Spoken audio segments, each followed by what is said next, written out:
सुदेवसुतं देवां कंसचाणूरमर्दनं देवकी परमानन्दं कृष्णं वन्दे जगद्गुरु। गुरुर्ब्रह्मा गुरुर्विष्णु गुरुर्देवो महेश्वर गुरु साक्षात् परब्रह्म तस्मै श्री गुरुवे नमः। नारायणं नमस्कृत्य नरं चैव नरोत्तमं देवीं सरस्वती व्यासं ततो जयमुदीरये ततो जयमुदीरये।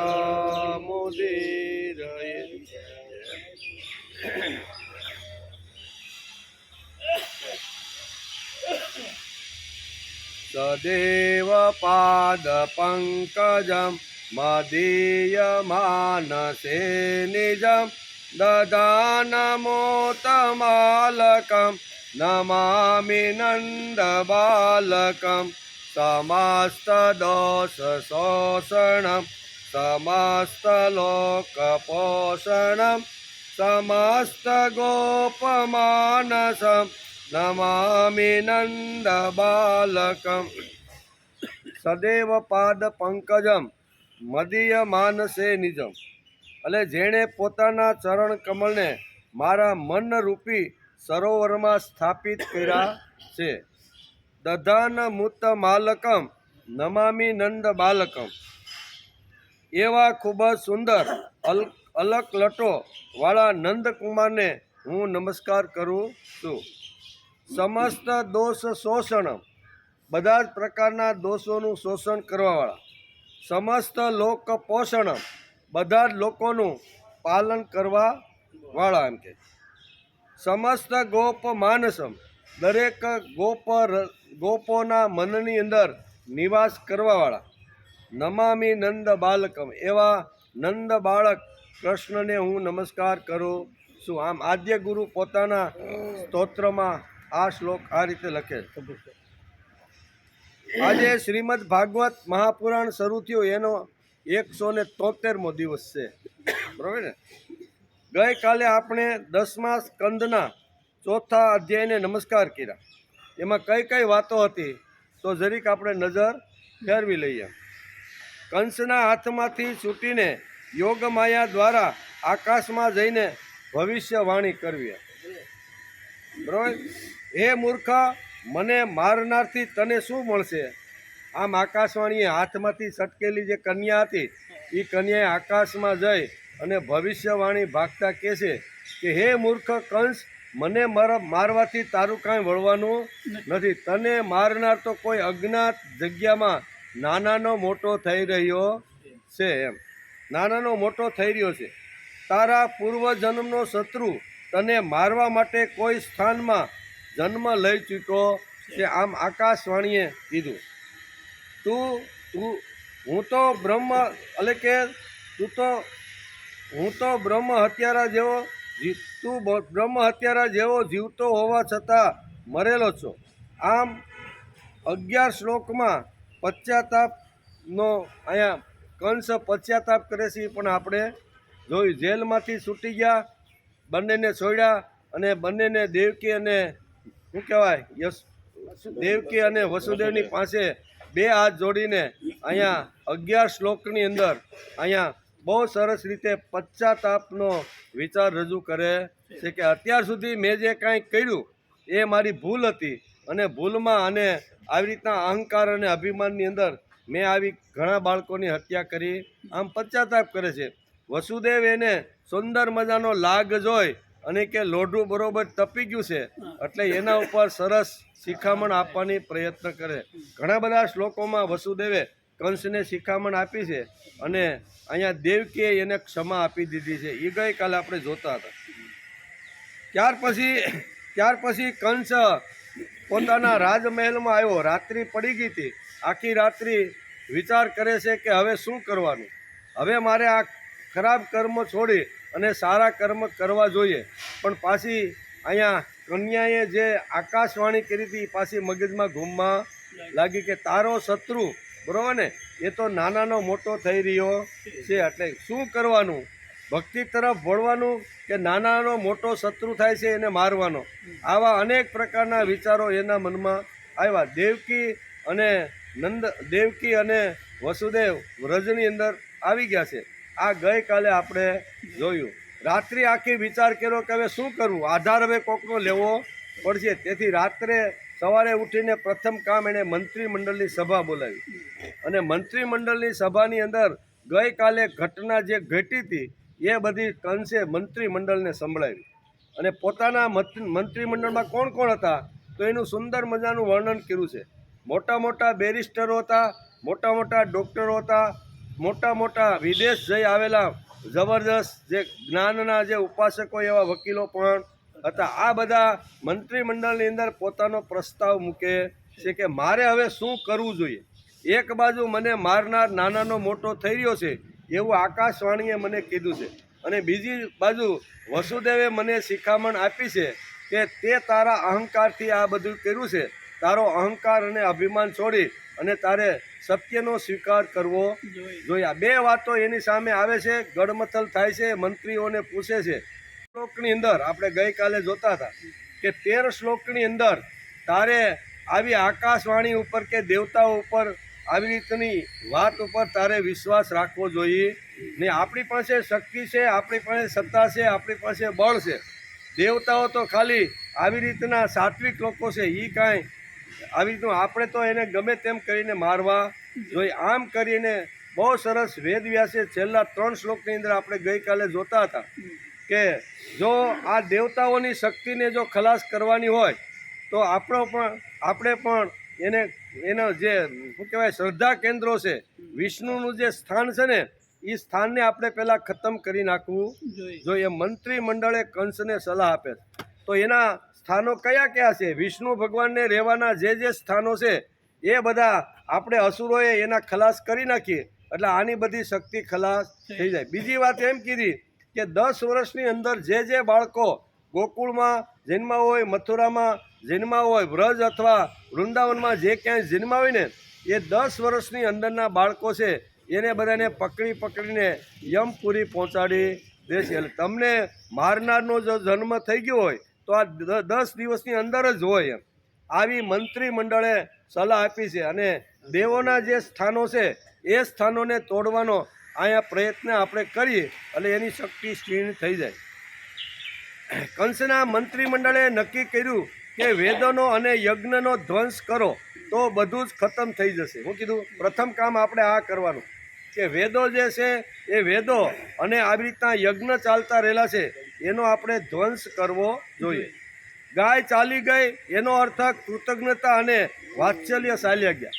ગાયને ખતમ કરો એટલે માણસને જે કૃતજ્ઞતાનો જે ભાવ છે ને એ ભાવ ખલાસ કરી નાખવો જોઈએ.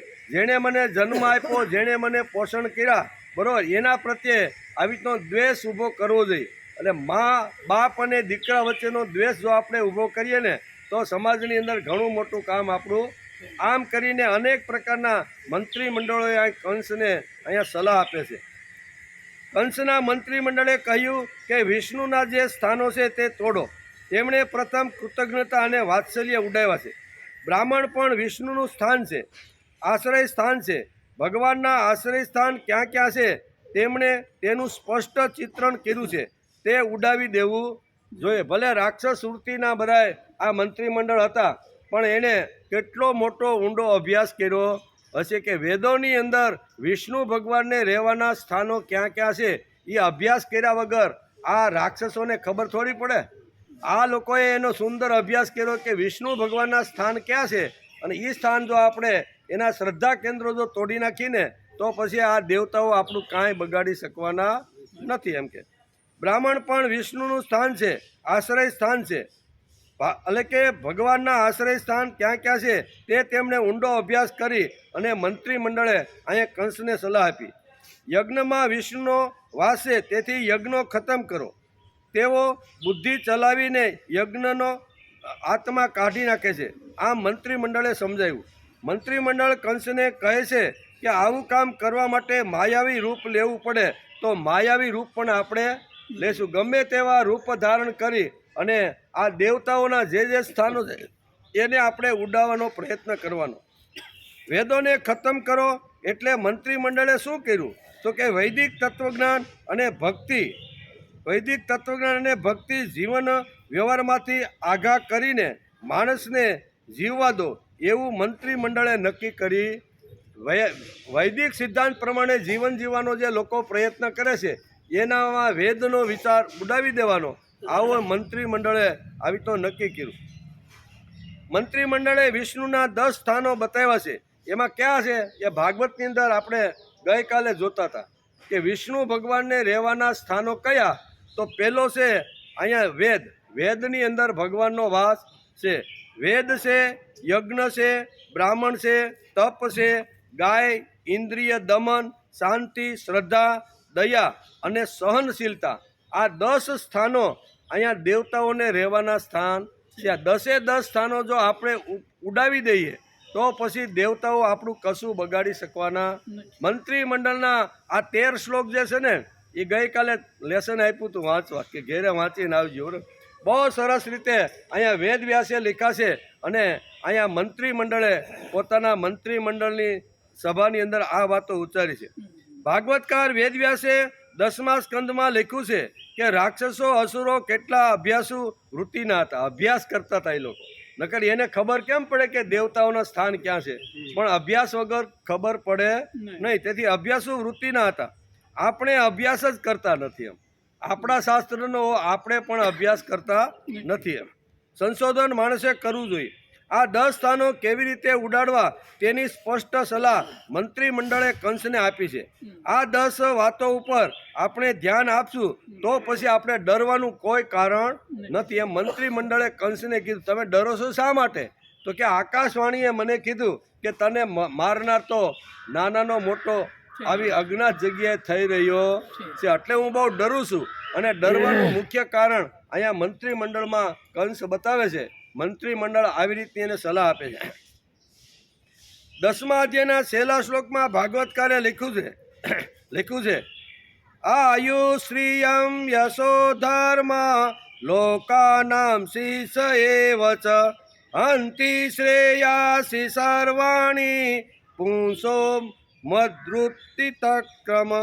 જે લોકો મહાન સત્પુરુષોનો અનાદર કરે છે તેમનું કુકર્મ, તેમનું આયુષ્ય, લક્ષ્મી, કીર્તિ, ધર્મ, લોક પરલોક, વિષય ભોગ અને તમામ કલ્યાણના સાધનો નષ્ટ થઈ જશે એવું સ્પષ્ટ ભાગવતકારે વેદવ્યાસે બહુ સ્પષ્ટ 10મા સ્કંદના 4થા અધ્યાયના 46મા શ્લોકમાં છેલ્લા શ્લોકમાં આ વસ્તુ લખી છે. એમ કે એટલે કે એ બધાનું સ્પષ્ટ આવી રીતનું ભાગવતકારે લખાણ લખ્યું છે.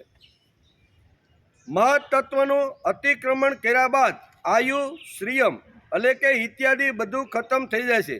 એ સહજ સિદ્ધાંત છે. કંસના મંત્રીમંડળ આ સલાહ ઉપરથી આપણે ખ્યાલ આવી જાય કે આટલો ઊંડો અભ્યાસ કરી અને આ મંત્રીમંડળે કંસને આવી રીતની સલાહ આપી છે. વિષ્ણુના આ 10 સ્થાનો ખતમ થવાથી દેવી વિચારોના લોકોમાંથી આ બધું ચાલુ જાય છે. વેદોને ઉડાવી દો આમ મંત્રીમંડળે કહ્યું છે. મંત્રીમંડળે કહ્યું કે યજ્ઞનું રૂપ બદલી નાખો. તેમને યજ્ઞો કરવા હોય તો કરવા દો, પણ એની અંદર રહેલું જે સત્વ અને તત્વ છે એ કાઢી નાખો. પછી ભલે સ્વાહ કરી રાખે, એમાં આપને કાંઈ વાંધો નથી. એમ કે ભાગવતમાં એવું ચિત્રણ સુંદર રીતે કરવામાં આવ્યું છે તે જો આપણે સમજી લઈએ તો અવતારનું રહસ્ય સમજી શકાય. અવતાર શા માટે આવે છે? એમ કે કંસના મંત્રીમંડળે પાર્લામેન્ટમાં ઠરાવ પસાર કરી દીધો. તેમાં લખ્યું છે કે વિષ્ણુના આ પ્રથમ 10 સ્થાનોને આપણે ખતમ કરવાનો પહેલો પ્લાન આપણે આ બનાવવો જોઈએ. બીજો પ્લાન એ બનાવવાનો કે 10 વર્ષથી નીચેના જેટલા બાળકો ગમે તે સ્થાન ઉપર હોય, પછી મથુરામાં રહેતા હોય, વૃંદાવનમાં હોય, વ્રજમાં હોય કે ગોકુળમાં હોય, આમાં 10 વર્ષથી નીચેના જે બાળકો છે એને મારવાનું આવતીકાલથી આપણે શરૂ કરી દેવાનું છે. એના માટે ગમે તેવા રૂપ ધારણ કરવા પડે ને તો એ રૂપ અલગ અલગ રૂપની અંદર આપણે ધારણ કરી અને આ બાળકોનો ખતમ કરવાનો છે. 10 સ્થાનો એના શ્રદ્ધા કેન્દ્રો છે એ તોડવાના. 2 મોટા જબરદસ્ત પાર્લામેન્ટની અંદર આ ખરડો પસાર કરી અને મંત્રીમંડળે આ એક વાત રજૂ કરી દીધી. મંત્રીમંડળે સૌથી પહેલાં કંસના મગજમાંથી ડર કાઢી નાખ્યો. તમારે ડરવાનું કોઈ કારણ નથી. અમે જુદા જુદા રૂપ ધારણ કરી અને ગમે ત્યાં આવી રીતનું કરીને આવી રીતના સાત્વિક સજ્જન લોકોને મારી શકીએ છીએ, આવું એને આશ્વાસન આપ્યું. તમારે કોઈ ડર રાખવાનું કારણ નથી. તેણે કહ્યું છે કે દેવો કંઈ કરી શકવાના નથી. એ તો આપણે ગઈકાલે જોતા હતા ને કે લડાઈના મેદાનમાં વિષ્ણુ ક્યારેય યુદ્ધ મેદાનમાં આવ્યો હોય એવું આપણે જોયું નથી. શંકર તો આવી રીતનો ભભૂતિ લગાડી અને એ તો શું કહેવાય જંગલવાસી છે, એટલે આપણે એની કોઈ બહુ ચિંતા નથી. બ્રહ્મા તો હાથમાં માળા લઈને ફેરવતો રહેલો છે, એટલે એને કાંઈ આપણે. પણ વાત રહી દેવતાઓની. દેવતાઓ બધા આપણી સામે લડી શકે એવા છે, તો એમની બધી જે શક્તિ અને એના જે શ્રદ્ધા કેન્દ્રો છે એ જો આપણે ખતમ કરી નાખીએ તો પછી આપણો કાયમને માટે વિજય છે. એ આપણે ગઈકાલે બહુ સરસ રીતે સમજવાનો પ્રયત્ન કર્યો. આપણે બધા સાથે મળી પ્રભાવી થઈએ તો દેવો શું કરી શકવાના છે? દેવોને પ્રભુ એટલે કે ઊભું રહેવાનું સ્થાન જ નહીં રહે. તેમની જે બેઠક છે તે જ આપણે ઉડાવી દેવી છે. આમ મંત્રીમંડળે એક સ્પષ્ટ આવી તો ખરડો પસાર કરી અને આવી તો એક જાહેર કરી દીધો. આ બધી વાતો આપણે સમજવાનો પ્રયત્ન કરીએ છીએ. 5મા અધ્યાયની અંદર ગોકુળમાં ભગવાનનો જન્મ ઉત્સવ, આટલી વાત કરીને મંત્રીમંડળ ચૂપ થઈ ગયું અને પછી કે આવતીકાલથી આપણે બધા પ્લાન કરવાના છે. જે બાળકોને મારવાના છે ને એની પાસે તો આપણી પાસે ઘણી બધી સ્ત્રીઓ અને ઘણા બધા પુરુષો એવા છે કે અનેક પ્રકારના રૂપ ધારણ કરી શકે છે, અને રૂપ ધારણ કરીને જ્યાં આવી રીતના બાળકો છે ને એને ખતમ કરવાનું કામ આપણી પાસે આવી રીતની રાક્ષસી વૃત્તિના અનેક પ્રકારના માણસો છે. આમ કરી અને ખરડો પસાર થયો. ખરડો પસાર થયા પછી આવતીકાલથી આપણે બધાએ કામે લાગી જવાનું છે. કંસને પણ થોડોક ઉત્સાહ આવી ગયો કે વાત તો બરોબર છે, આ વસુદેવે કીધી વાત તો ખોટી છે. આ કાનેથી સાંભળી અને આ કાને કાઢી નાખી. કઈ વાત પાછી બેસી ગઈ? મંત્રીમંડળની. એટલે એનો વિચાર આજે આપણે કરવાનો. ગોકુળમાં ભગવાનનો જન્મ મહોત્સવ. શ્રી શુક ઉવાચ નંદસ્ત્વાત્મજ ઉત્પન્ને જાતારુદો મહામના આયુય વિપ્રવેદાન સ્નાત શુચિ રલંકૃત વાચાસિત્વા સ્વયસ્યન્નમ જાતકર્માત્મજસ્ય વે કારયામાસ વિવિધાત પિતૃદેવાચાર્યએ તથા. સુખદેવજી મહારાજ કહે છે કે હે રાજા પરીક્ષિત, નંદબાવા મોટા મનના અને પરમ ઉદાર હતા. પુત્રનો જન્મ થવાથી તેઓ આનંદ વિભોર બની ગયા. એને ખબર નથી કે રાત્રિના 12 વાગે અહીંયા બાળકની કેવી રીતની અદલા બદલી થઈ ગઈ છે. એને તો એમ કહે છે કે યશોદાના કુખે એક સુંદર મજાના બાળકનો જન્મ આપ્યો છે. તેથી એકદમ અહીંયા નંદ બાવા આનંદ વિભોરમાં આવી ગયા. તેમણે સ્નાન કરી પવિત્ર થઈ અલંકારો ધારણ કરી વેદ જાણનારા બ્રાહ્મણોને બોલાવી સ્વસ્તિ વાચન અને પોતાના પુત્રના જાતકર્મ સંસ્કાર કરાવ્યા. બરાબર. એને એમ થયું મારે ત્યાં બાળક જન્મ્યું છે તો 16 સંસ્કારના જે કાંઈ સંસ્કારો હવે જન્મા પછીના જે હોય એ સંસ્કાર કરાવવાનું અહીંયા નંદ બાવાએ નક્કી કર્યું. તેથી બ્રાહ્મણોને વેદ જાણનાર બધા બ્રાહ્મણોને બોલાવી સ્વસ્તિ વાચન કરાવી અને જાત સંસ્કાર કરે છે. જાત સંસ્કાર કરાવ્યા. સાથે સાથે દેવતાઓ અને પિતૃઓની વિધિપૂર્વક પૂજા પણ કરાવી. હે રાજન, શ્રી નંદરાજીએ ઉત્તમ રીતે અલંકારોથી અલંકૃત કરેલી 2 લાખ ગાયો અને રત્નોના સમૂહ અને સોના મોહરોથી ભરેલા તથા વસ્ત્રોથી ઢાંકેલા મોટા 7 તલના પર્વતોનું બ્રાહ્મણોને દાન કર્યું. સંસ્કારોથી જ ગર્ભ શુદ્ધિ થાય છે એવું પ્રદર્શિત કરવા માટે અનેક દ્રષ્ટાંતોનો ઉલ્લેખ છે. કારણ કે કાળ સમયથી પૃથ્વી એટલે કે પૃથ્વી, સ્નાનથી શરીર, પછી ધોવાથી વસ્ત્રો, તપસ્યાથી ઇન્દ્રિયો, સંસ્કારોથી ગર્ભ અને યજ્ઞો કરવાથી બ્રાહ્મણો વગેરે, દાન કરવાથી ધન ધાન્ય વગેરે અને સંતોષથી મન વગેરે શુદ્ધ થઈ જાય છે. આ બધા અંગો કેવી રીતના શુદ્ધ થાય એનું સુંદર મજાનું વર્ણન ભાગવતકારે 10મા સ્કંદની અંદર 5મા અધ્યાયની અંદર આ વાતો લખી છે કે બધી રીતે માણસે શુદ્ધ થવું જોઈએ. અને શુદ્ધ થાય છે ઇન્દ્રિયો એટલે ક્યાંય કહેશે કે તપસ્યાથી ઇન્દ્રિયો આપણી બધી શુદ્ધ થઈ જાય છે. માણસ જો તપ કરે છે એટલે અહીંયા નંદ બાવા સમજતા હતા કે મારે ત્યાં આવી રીતના બાળકનો જન્મ થયો છે, તેથી મારે વેદાધ્યાન કરી શકે અને આવી રીતના સ્વસ્તિ વાચન કરી શકે એવા બ્રાહ્મણોને મારે બોલાવવાના છે અને બોલાવી અને મારે પ્રથમથી જ એના સંસ્કાર આપવાની વિધિ કરાવવાની. તેથી અહીં કહે છે કે સંસ્કારોથી ગર્ભ, યજ્ઞો કરવાથી બ્રાહ્મણ વગેરે વગેરે, દાન કરવાથી ધન ધાન્ય વગેરે અને સંતોષથી મન વગેરે શુદ્ધ થાય છે. પરંતુ આત્માની શુદ્ધિ તો આત્મજ્ઞાનથી ન થાય છે. આ બધી શુદ્ધિ તો થાય બરાબર, સ્નાન કરવાથી શરીરની શુદ્ધિ થાય, મનની શુદ્ધિ કરવી તો ચિત્ત એકાગ્ર કરવું પડે, અને વાણીની જો શુદ્ધિ કરવાની હોય તો એના માટે સ્વાધ્યાય કરવો પડે. આ બધી અલગ અલગ ટાઈપની શુદ્ધિઓ શાસ્ત્રકારો આપણે સમજાવે છે. પણ અહીંયા આત્માની જો શુદ્ધિ કરવાની હોય તો આત્મજ્ઞાનથી જ થાય છે, એમ વેદ વ્યાસ બહુ સ્પષ્ટ રીતે અહીંયા આપણે સમજાવે છે થાય છે. તે સમયે બ્રાહ્મણો સૂત, માગધ અને બંદીજન આ ત્રણનો ઉલ્લેખ કર્યો છે. સૂત એટલે અહીં લખ્યું છે એટલે કે સૂત એટલે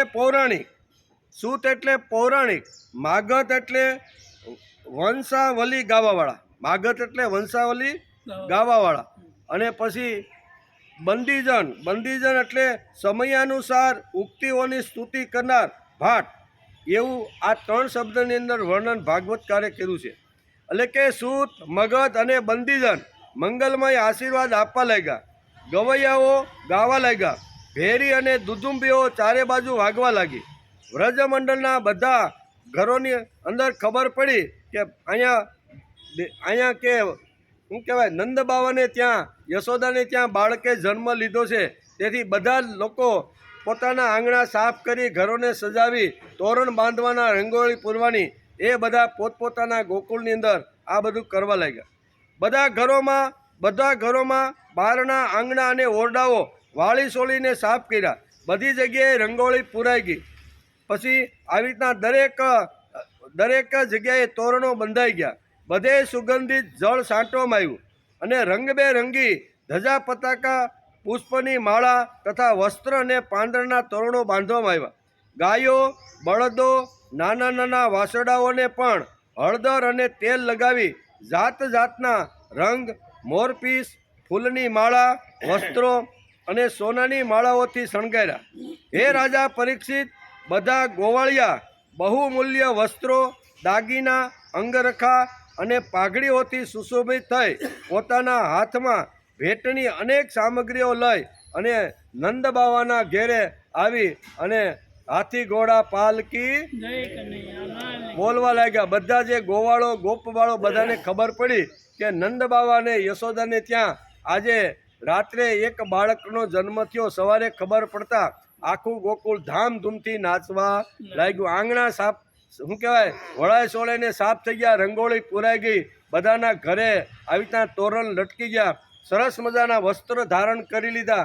મોટા ઉંમરના હતા બધાએ પાઘડી પહેરી, સરસ સુંદર સ્વસ્થ વસ્ત્રો પહેરી અને અહીંયા નંદ બાવાના આંગણાની અંદર બધા હાજર થઈ ગયા. અને હાજર થઈ ગયા એટલે કહેશે કે અમારે બધાએ આ તમારે ત્યાં જે બાળક જન્મ્યું છે એના તમે અમને બધાને દર્શન કરાવો. આ બધી વાતો વેદ વ્યાસે સંક્ષિપ્તમાં લખી છે. યશોદાજીને પુત્ર થયો એવું સાંભળીને ગોપીઓને પણ ખૂબ આનંદ થયો. તેમણે સુંદર સુંદર વસ્ત્રો, આભૂષણો તથા અંજન વગેરેથી પોતાનો શણગાર સજ્યો. તેઓ નવા કેસરના ચૂર્ણથી પોતાના મુખકમળને સુંદર બનાવી હાથમાં ભેટની સામગ્રી લઈ મોટા નિતંબો અને યશોધરને કંપાવતી ઉતાવળે નંદરાયજીના ઘરે ગઈ.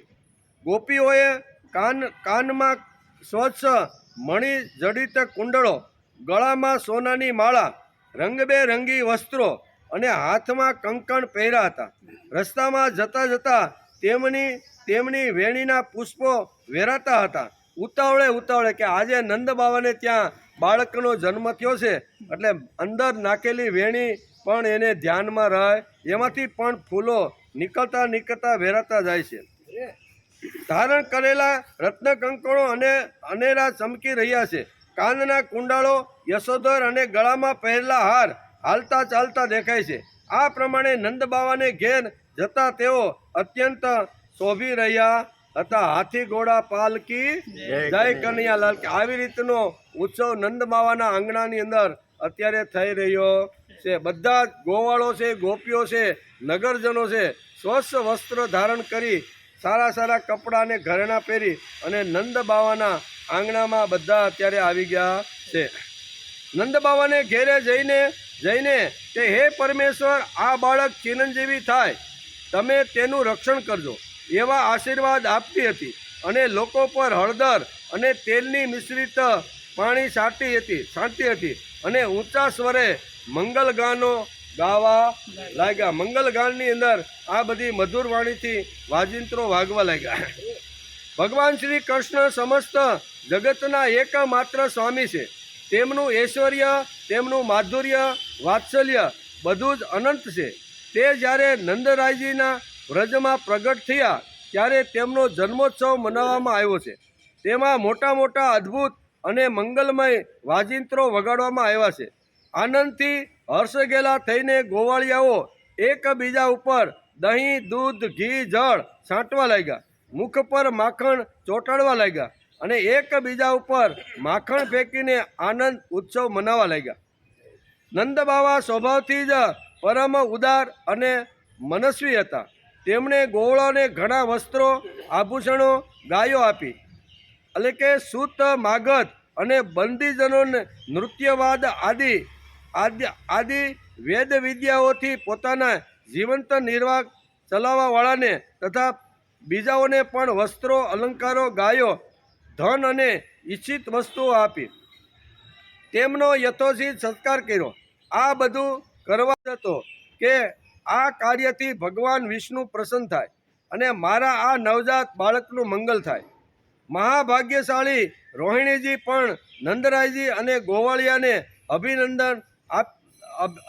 અભિનંદન પામી દિવ્ય વસ્ત્રો, અલંકારો, પુષ્પથી માળાની સજીને ઘરના જ વ્યક્તિની જેમ આવતી જતી હતી. સ્ત્રીઓનો સત્કાર કરતા વિચરી રહ્યા હતા. હે રાજા પરીક્ષિત, ભગવાન શ્રી કૃષ્ણ પધાર્યા છે તે દિવસથી નંદ બાવાના વ્રજમાં સર્વ પ્રકારની રિદ્ધિ અને સિદ્ધિ આળોટવા લાગી અને ભગવાન શ્રી કૃષ્ણનો નિવાસ તથા પોતાના સ્વાભાવિક ગુણોને કારણે સાક્ષાત લક્ષ્મીજીનું પણ ક્રીડા સ્થાન બની ગયું છે. ભગવાન જ્યારે ગોકુળની અંદર આવ્યા, અહીં વેદ વ્યાસ લખે છે અને રાજા પરીક્ષિતને કહે છે કે જ્યારથી ભગવાન શ્રી કૃષ્ણ વસુદેવ એને કરણિયામાં લઈ અને જ્યારે ગોકુળની અંદર અહીંયા જ્યારે શું કહેવાય નંદ બાવાને ત્યાં મૂકી ગયા અને ત્યારથી આજના દિવસ સુધી ગોકુળની અંદર રિદ્ધિ સિદ્ધિઓ આળોટવા લાગી છે. ભગવાનના ચરણ કમરનો સ્પર્શ થાય, ભગવાનનું આવાગમન થાય અને કેવી રીતનું આખું વાતાવરણ તૈયાર થાય છે એ અહીં વેદ વ્યાસે બહુ સરસ રીતે લખ્યું છે. અને રાજા પરીક્ષિતને અત્યારે સુખદેવજી મહારાજ કહે છે કે ભગવાન આવી રીતના એક શું કહેવાય નિર્ગુણ નિરાકાર ભગવાન જ્યારે સગુણ સાકાર રૂપ ધારણ કરી અને નંદ બાવાના આંગણામાં જ્યારે આવી રીતના આળોટતા હોય છે ત્યારે આખા ગોકુળ અને આજુબાજુના વૃંદાવન અને આવી રીતના વ્રજની અંદર બધું રિદ્ધિ સિદ્ધિઓ આવવા લાગી. આ માણસ શું કહેવાય આ ભગવાનની લીલાઓ છે બધી કે ભગવાન જ્યાં પ્રગટ થાય એની જ્યાં નજર પડે અથવા એના સ્નેહ અને ભાવથી આવી રીતનું થઈ જાય છે. એમ રાજા પરીક્ષિતને કહે છે કે હે રાજા પરીક્ષિત, નંદ બાવા થોડા દિવસ પછી ગોકુળની રક્ષાનો ભાર અન્ય ગોવાળોને સોંપીને પોતે કંસનો વાર્ષિક કર ચૂકવવા માટે મથુરા ગયા છે.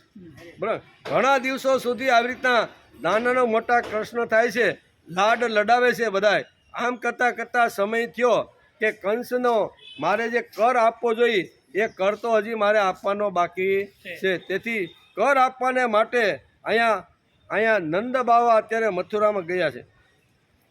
જ્યારે વસુદેવજીને ખબર પડી કે મારા ભાઈ નંદજી મથુરા આવ્યા છે અને રાજા કંસને તેનો કર આપી ચૂક્યા છે, ત્યારે જ્યાં નંદ બાવા રોકાયા હતા વસુદેવજી ત્યાં ગયા. વસુદેવને જોઈને નંદજી એકદમ ઊભા થઈ ગયા, જાણે મૃત શરીરમાં પ્રાણ આવી ગયા હોય. તેમણે બહુ જ પ્રેમથી પોતાના પરમ પ્રિય વસુદેવને બંને હાથથી પકડીને એને હૃદયે લગાડ્યા. નંદબાવા તે સમયે પ્રેમ વિવળ થઈ ગયા હતા. હે રાજા પરીક્ષિત, નંદબાવાએ વસુદેવને બહુ આદર સત્કાર કર્યો. તેઓ આદરપૂર્વક આરામથી બેસી ગયા. તે સમયે તેમનું ચિત્ત પોતાના પુત્રમાં પરોવાયેલું હતું. તેઓ નંદબાવાને કુશળ મંગળ પૂછીને કહેવા લાગ્યા. બરાબર, બંને મિત્રો મળ્યા છે ક્યાંક ને મથુરામાં શા માટે? તો એક બાજુ વ્રજમાંથી અહીંયા શું કહેવાય વસુદેવ આવ્યા હતા અને કર આપવા માટે નંદ બાવા ગોકુળમાંથી મથુરામાં ગયા હતા. બંને મળે છે, એકાબીજાની વાતો એકાબીજાના સમાચાર પૂછે છે. વસુદેવે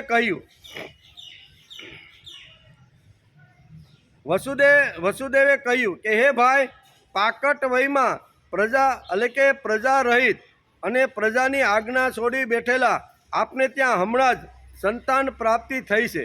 તે મહાભાગ્યની વાત છે. કેટલું સિક્રેટ લાગે છે, આ ગુપ્ત કહેવાય. આ બધી જે ગુપ્ત વાતો હજી નંદ બાવાને ખબર નથી કે આ પુત્ર તો અહીંયા વસુદેવનો છે. પણ આ વસુદેવ પોતે જ કહે છે કે આ પાકટ વયે તમારે ત્યાં ભગવાને સુંદર તમારા શું કહેવાય પારણું બાંધી આપ્યું છે. આમ કરી અને વસુદેવ અહીંયા નંદ બાવા સાથે આવી રીતની વાતની શરૂઆત કરે છે કે ભાઈ, પાકટ વયમાં પ્રજા રહિત અને પ્રજાની આશા છોડી બેઠેલા આપને ત્યાં હમણાં જ સંતાન પ્રાપ્તિ થઈ છે. તે મહાભાગ્યની વાત છે. એ પણ આનંદની વાત છે કે આજે આપણા બંનેનો મેળાપ અત્યારે મથુરામાં થઈ ગયો છે. યોગાનું યોગ આપણે બંને અત્યારે મથુરામાં મળ્યા છીએ. તેથી મારી તમારા ઘેરે આવી રીતના પારણામાં ઝૂલતા તમારા પુત્રને હું અત્યારે વધાઈ આપું છું. આટલું સિક્રેટ અત્યારે રાખે છે, કારણ કે સિક્રેટ જો ન રાખે ને કંસને ખબર પડી જાય કે મને મારનાર તો અહીંયા નંદ બાવાને ત્યાં નાનાનો મોટો થાય છે, એ જો વાત લીકેજ થઈ જાય તો અહીંયા ઘણી બધી અગવડો ઊભી થાય છે. તેથી આટલું બધું જાણતા હોવા છતાં કહે છે કે તમારે ત્યાં પાકટ વયે આવી રીતનું ભગવાને તમારે ત્યાં સંતાન મોકલું છે. એ સંતાનને હું તમને અને બંનેને વધાઈ આપું છું. આમ વસુદેવ અત્યારે મથુરાની અંદર જ્યારે કર આપવા માટે નંદ બાવા ગયા છે ત્યારે બંને મિત્રો આવી રીતની વાતો કરે છે. એ પણ આનંદની વાત છે. આજે આપણા બંનેનો મેળાપ થઈ ગયો. પોતાના પ્રિયજનોનું મળવું બહુ દુર્લભ છે. આ સંસારનું ચક્ર જ એવું છે. આને તો એક પ્રકારનો પુનર્જન્મ માનવો જોઈએ. આપણે બે મહિના મળ્યા છીએ, આ તો યોગાનું યોગ જ છે અને પુનર્જન્મ માનવો જોઈએ. નદીના પ્રબળ પ્રવાહમાં તણાતા ઘાસ લાકડાની પેઠે જુદી જુદી જાતના કર્મવાળા મિત્રોનું અને સગા સંબંધીઓનું પણ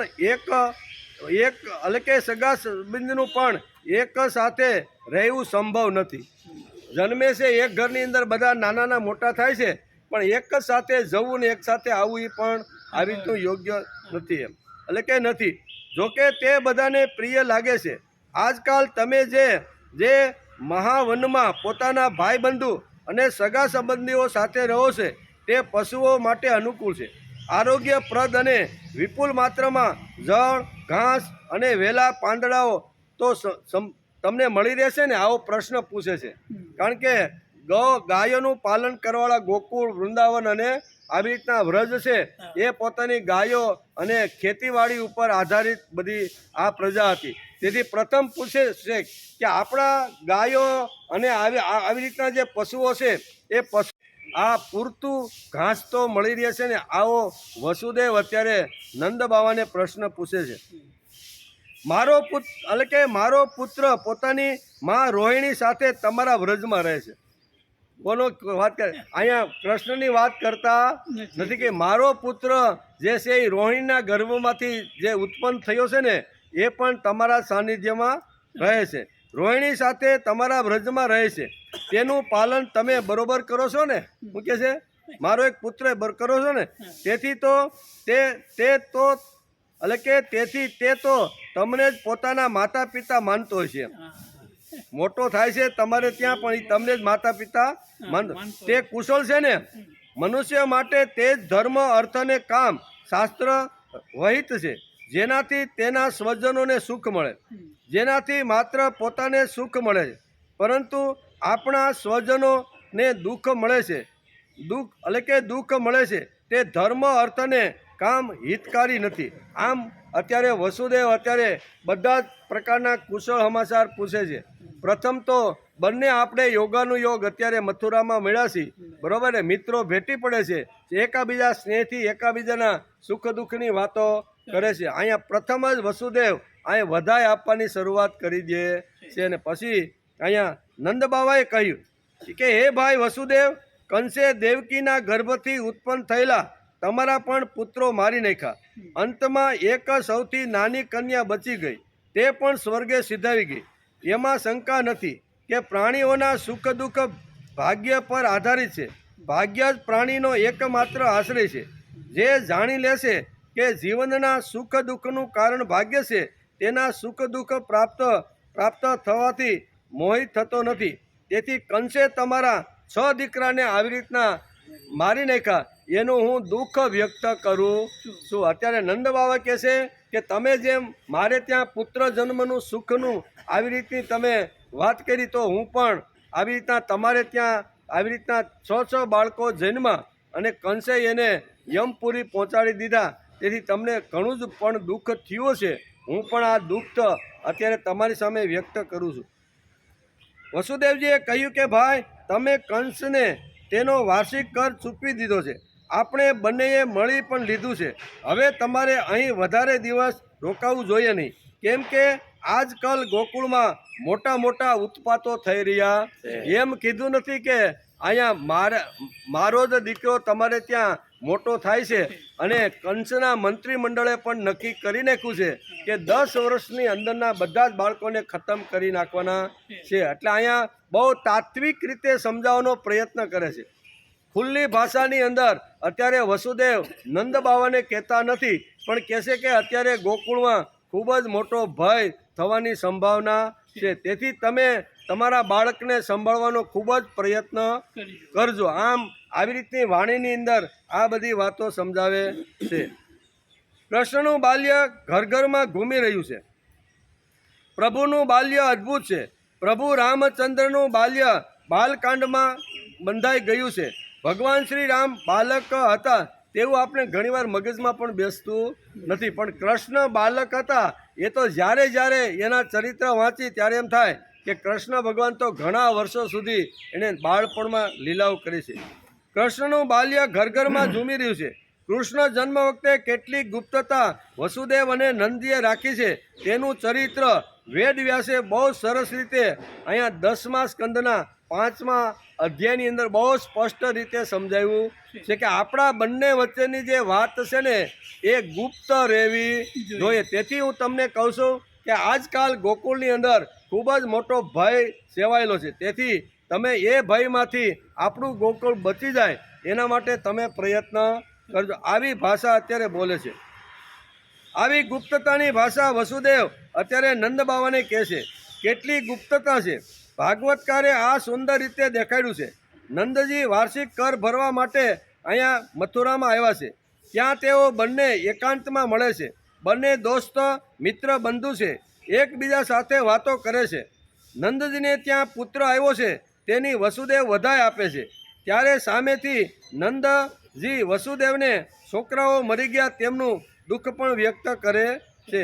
ભાગવતકાર વેદવ્યાસે કેટલી ગુપ્તતા રાખી છે કે કંસને ખબર ન પડવી જોઈએ કે મારો પુત્ર નંદજીને ત્યાં નાનાનો મોટો થાય. આ ગુપ્તતાની વાત વારંવાર નંદજીને અત્યારે સાંકેતિક ભાષાની અંદર વસુદેવ કહી રહ્યા છે. બંને મિત્રો એકબીજાની વાતમાં ઓતપ્રોત થઈ ગયા છે. વસુદેવજી ખૂબ આનંદ પ્રગટ કરતા વારંવાર વધાઈ આપે છે અને કૃષ્ણને તેના જ ખોળામાં મૂકી આવ્યા છે. તેના બારામાં એક પણ વાત અક્ષર બોલતા કે હું જ મારા બાળકને તમારી પત્નીના ખોળાની અંદર મૂકીને આવ્યો છું, આવો એક પણ શબ્દ ઉચ્ચારતા નથી. બહુ એટલે કે વસુદેવ ઉચ્ચ કોટીના રાજનીતિજ્ઞ છે, એટલે ટોપ ક્લાસ પોલિટિશિયન, બરાબર કેવા છે, ટોપ ક્લાસ પોલિટિશિયન છે, બરાબર એવા એ પોલિટિશિયન છે. આ બંને મળ્યા અને વાતચીત થઈ, તેના પરથી ખબર પડે છે કે અહીંયા વસુદેવ કેટલા રાજનીતિજ્ઞ છે. એણે એમ ન કીધું કે મારો બાળક તમારે ત્યાં નાનાનો મોટો થાય છે એનું તમે ધ્યાન રાખજો, પણ એમ કીધું કે ગોકુળ ઉપર અત્યારે ઘણી બધી આપત્તિઓ આવી રહી છે, બરાબર ને, તો એ આપત્તિમાંથી તમારા ગોકુળના બાળકો બચે એના માટે તમારે પ્રયત્ન કરવો જોઈએ, એમ અત્યારે વસુદેવ કહે છે. વસુદેવ મોકો જોઈને દોડવાવાળા અક્રુજી જેવા નથી. અક્રુજી તો તકવાદી એટલે કે ઓપોર્ચ્યુનિટી છે, તેથી જ તો વસુદેવને જેલમાં જવું પડ્યું છે. વસુદેવને માટે કૃષ્ણને અપાર પ્રેમ અને આદર છે. એટલે કે અમારી આંખોની સામે શાળા એ જેલ એટલે કે જેલખાનામાં નાખ્યો છે એવો જ વસુદેવ ધ્યાનમાં આવે છે. આપણને એમ થાય કે અહીંયા કોણે કંસે કે વસુદેવ એટલેના બનાવીને જેલમાં નાખ્યો છે, અને અહીંયા વસુદેવને ખબર હતી, તેથી અહીંયા ગુપ્તતાની રીતે કહે છે કે તમારે ત્યાં હમણાં થોડું મોટું સંકટ આવવાનું છે, એ સંકટમાંથી તમારે પાર ઉતરવા માટે તમારે ખૂબ જ કાળજી લેવાની. આ સાંકેતિક ભાષામાં બંને મિત્રો જ્યારે મથુરાની અંદર જ્યારે કર આપવા માટે જ્યારે અહીંયા નંદબાવા ગયા છે ત્યારે આ ચર્ચા થાય છે. જેણે જેલમાં રહીને શું કર્યું, બાળકોને જન્મ આપ્યો, તેના કરતાં બીજું કંઈ કર્યું નથી. આમ ઘણા લોકો વસુદેવના વિશે બોલે છે, પણ વસુદેવ મોટા રાજનીતિ નિપુણ હતા. કેવા?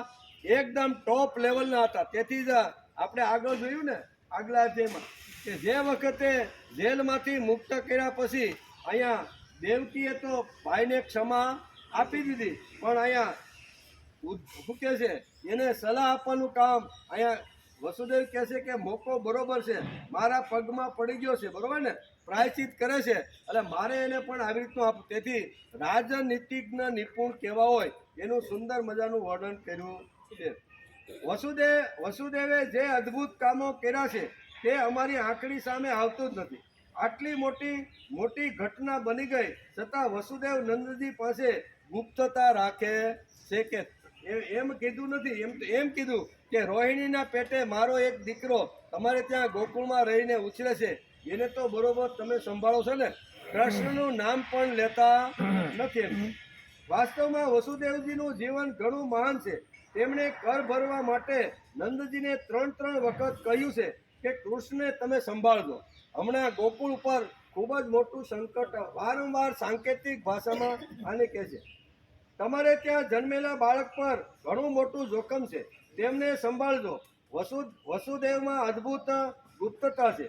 ગોકુળ, વ્રજ, વૃંદાવનમાં તો બહુ મોટો ભય બાળકો માટે છે. તમે તમારા આ તાજા જન્મેલા લાડકા બાળકને સંભાળવાનો પ્રયત્ન કરજો. આગલે દિવસે આપણે બધાને ખબર છે કે મંત્રીમંડળમાં આ એક ખરડો પસાર થઈ ગયો હતો. હવે ક્યાં મથુરા ને ક્યાં વ્રજ, વિચાર કરો. પણ રાજનીતિ નિપુણ એવા હોય છે કે ગમે ત્યાંથી નાની વાતો પણ આ ગોતી અને તેથી જ અહીં ખબર પડી હોય ને કે મંત્રીમંડળે એવું નક્કી કર્યું છે કે 10 વર્ષના નાના બાળકો હોય એને આવતીકાલથી આવી રીતના યમપુરી પહોંચાડવાના. આ મંત્રીમંડળે જે કાંઈ નક્કી કર્યું હતું એ વસુદેવના કાન પાસે આ રીતે આવી ગયું. જેથી વારંવાર કહે છે કે ગોકુળ ઉપર મોટામાં મોટું સંકટ આવવાનું છે, તેનું તમારે ધ્યાન રાખવાનું છે. આ જો ખબર વસુદેવને પડી હોય તો જ અહીંયા નંદજીને આવી રીતની સાંકેતિક ભાષામાં કહી શકે, નહીતર કહી શકે નહીં. નિર્ણય તો અહીંયા મંત્રીમંડળના મહેલમાં લેવાનો હતો મથુરાની અંદર, અને એ ફક્ત મંત્રીમંડળની વચ્ચે કંસે લીધો હતો, બરાબર. એમાં કીડીને પણ પ્રવેશ નહોતો, અને આવી વાત બહાર જાય કેમ? પણ રાજનીતિ નિપુણ હોય ને એ ગમે ત્યાંથી આવી રીતની વાતો ખોળી અને જાણી લેવાનો પ્રયત્ન કરે છે. તેથી જેલમાં ખાલી બાળકોને જન્મ આપ્યો છે એટલું નથી, બરોબર, પણ એ રાજનીતિ નિપુણ હતા.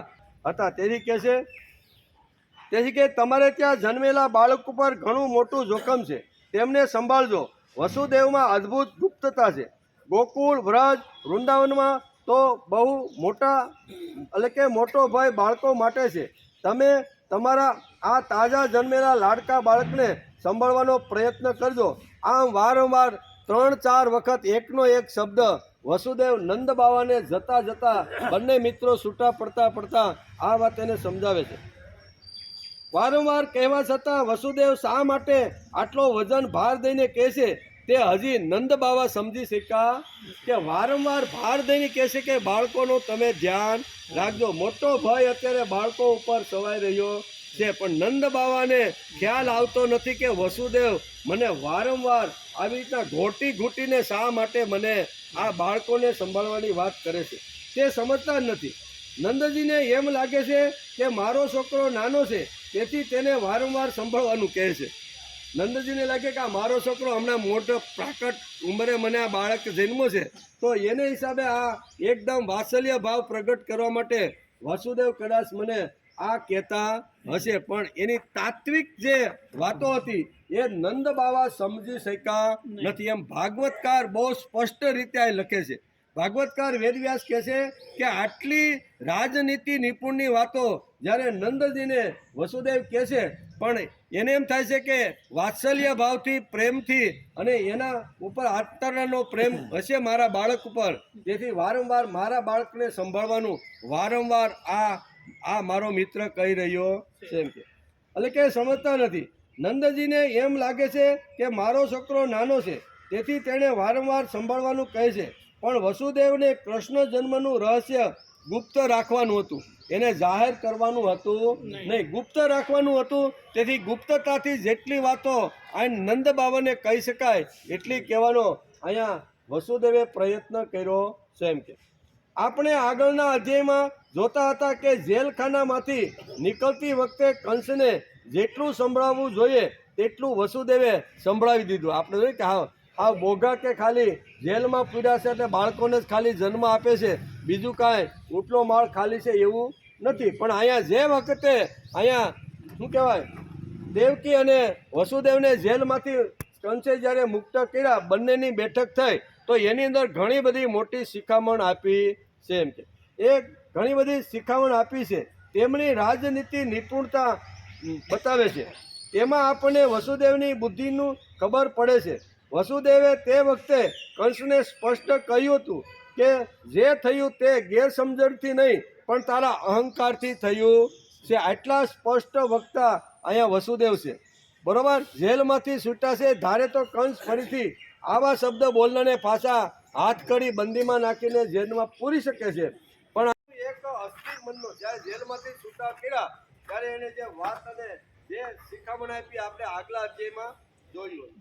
તે અસ્થિર મનનો તું શું કેવો કંસને કહી દીધું તારું મન કોઈ ઠેકાણે નથી. હું તને અત્યારે ગમે તેટલી શિખામણ આપું, તું અત્યારે કદાચ નાસ્તિકમાંથી આસ્તિક બનવાનો પ્રયત્ન કર અને કદાચ સંકલ્પ પણ કરી લીધો છે કે હવે મારે આ માર્ગે જવું નથી. અત્યાર સુધી જે થયું એની પ્રાયચિત પણ કરે છે ને. આપણે જોયું કે પગમાં પડે છે આંસુડાની ધાર.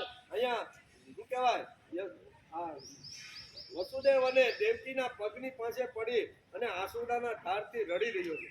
અને એ વખતે આ કહે છે કે મેં તને જે તત્વજ્ઞાન, મેં તને જે શિખામણ આપી એ કદાચ ટકી પણ શકે નહીં. અત્યારે કદાચ ભાવાવેશમાં આવીને તને એમ થાય છે કે મેં જે કર્યું છે એ ખરાબ કર્યું છે, આવો ભાવ તારી અંદર પ્રગટ થયો છે અને પ્રાયચિત કરીને એ પાપ ધોવાનો તું પ્રયત્ન કરશો, પણ તને કોઈ એવા ખરાબ માણસનો સંગ મળી જાય, સલાહ આપવાળા ખોટા જો મળી જશે ને તો તારું કાંઈ ઠેકાણું નથી. આમ સ્પષ્ટ ભાષામાં વસુદેવ અહીંયા અત્યારે કંસને જેલમાંથી છૂટ્યા. તો આવું જેની પાસે જ્ઞાન છે, આવી રીતનું તત્વજ્ઞાન છે, આવી રીતની જેની પાસે ફિલોસોફી છે, એ કોઈની બુદ્ધુ હોઈ શકે ખરો? દુનિયાના કયા ખૂણામાં કઈ સળવળ ચાલે છે એ બધી જ અત્યારે અહીંયા વસુદેવ જાણતા હતા. અને જાણ્યા કે મને મારના તો ગોકુળમાં અહીંયા નંદ બાવાને ત્યાં નાનાનો મોટો થઈ રહ્યો છે. તો આવા રાક્ષસી વૃત્તિને લોકોને મારતા કાંઈ થાય ને આવી સિક્રેટ જે વાતો છે એ અહીંયા બહુ સરસ રીતે બંને મિત્રો મળ્યા છે અને બંને આવી રીતના અરસપરસ વાતો કરે છે. કંસને એટલે કે વસુદેવે કંસને ઉપદેશ કર્યો છે કે ભક્તિથી જ અહંકાર મુક્ત થવાય છે. વસુદેવ ઉચ્ચ કોટીના રાજનીતિજ્ઞ સામાન્ય હતા ને એને છેલ્લે કંસને અહીંયા જે પોતાના મહેલમાં આવતા પહેલા અને વ્રજમાં જતા પહેલા વસુદેવે કીધું છે કે શું કીધું છે કે તારો અહંકાર જ તને આ જંજીરની બેડીઓ તે તો અમને લોઢાના હાકલથી તે જંજીરમાં બાંધી દીધા પણ તારો અહંકાર અત્યારે તને બાંધી રહ્યો કે આ અહંકારમાંથી જો તારે મુક્ત થવાનું હોય તો એનો એક જ માર્ગ છે અને એ માર્ગ એટલે ભક્તિનો માર્ગ અને એ ભક્તિનો માર્ગ જો તું ઉપાડીશ ને તો તારી અંદર રહેલો જે અહંકાર છે અભિમાન છે એ બધું જતું રહેશે. અત્યારે તને લાગે છે કે મારી સત્તા મેં ઊભું કર્યું, મારું ધન, મારી સત્તા, મારી સંપત્તિ આવું મેં ભગવાનને તારે નમસ્કાર કરવા જે આમ કરીને વારંવાર વસુદેવ એને આવી રીતે શિખામણ આપે છે. આવી રીતનું જો શિખામણ આપનાર જો કોઈ વ્યક્તિ હોય એ ગમે તેવો ભોગો હોઈ શકે, ઘણો આવો ભોગો હોઈ શકે નહીં. પણ ઘણા લોકોએ ઘણી રીતે ઘણા પુસ્તકોમાં લખ્યું છે કે નંદ શું કહેવાય કે વસુદેવે તો બીજો કાંઈ ધંધો કર્યો નથી, જેલમાં રહ્યો છે, બાળકો ઉત્પન્ન કર્યા છે, સાંસારિક ભોગ ભોગવા છે, આનાથી આગળ કાંઈ કર્યું નથી. પણ ભાગવતના 10મા સ્કંદના 5મા અધ્યાયમાં જો વાંચે ને તો ટોચ ઉપર ગયેલી વસુદેવની જે બુદ્ધિ છે એની રાજનીતિ છે ને એના દર્શન આપણે 5મા અધ્યાયની અંદર જોવા મળે છે. તેથી બંને મિત્રો મળ્યા છે, શાંતિથી વાતો કરે છે, છૂટા પડતા પહેલા 3 વખત વારંવાર કહે છે ગોકુળ ઉપર મોટું સંકટ આવ્યું છે. આ વાત પોતે જ મનમાં સિક્રેટ રાખે છે.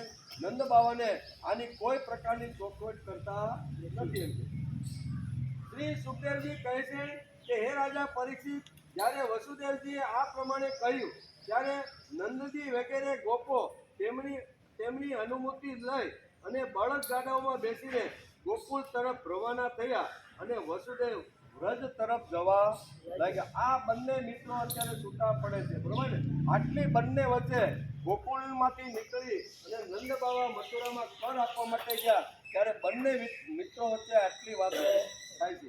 ઇતિ શ્રીમદ ભાગવતે મહાપુરાણે પારમહંસ્યા સંહિતાયા 10મ સ્કંદે પૂર્વાર્ધે નંદ વસુદેવ સંગમો નામ 5મો અધ્યાય સમાપ્ત. 10મા સ્કંદના પૂર્વાર્ધ અંતર્ગત નંદ અને વસુદાનો મેળા, નંદ અને વસુદેવનો મેળા નામનો 5મો અધ્યાય સમાપ્ત થયો. 5મા અધ્યાયની અંદર આ બંનેનો સ્કંદ 10 અધ્યાય 6 એમાં પૂતનાનો ઉદ્ધાર ભગવાન કેવી રીતે કરે છે એનો વિચાર કરવાનો છે.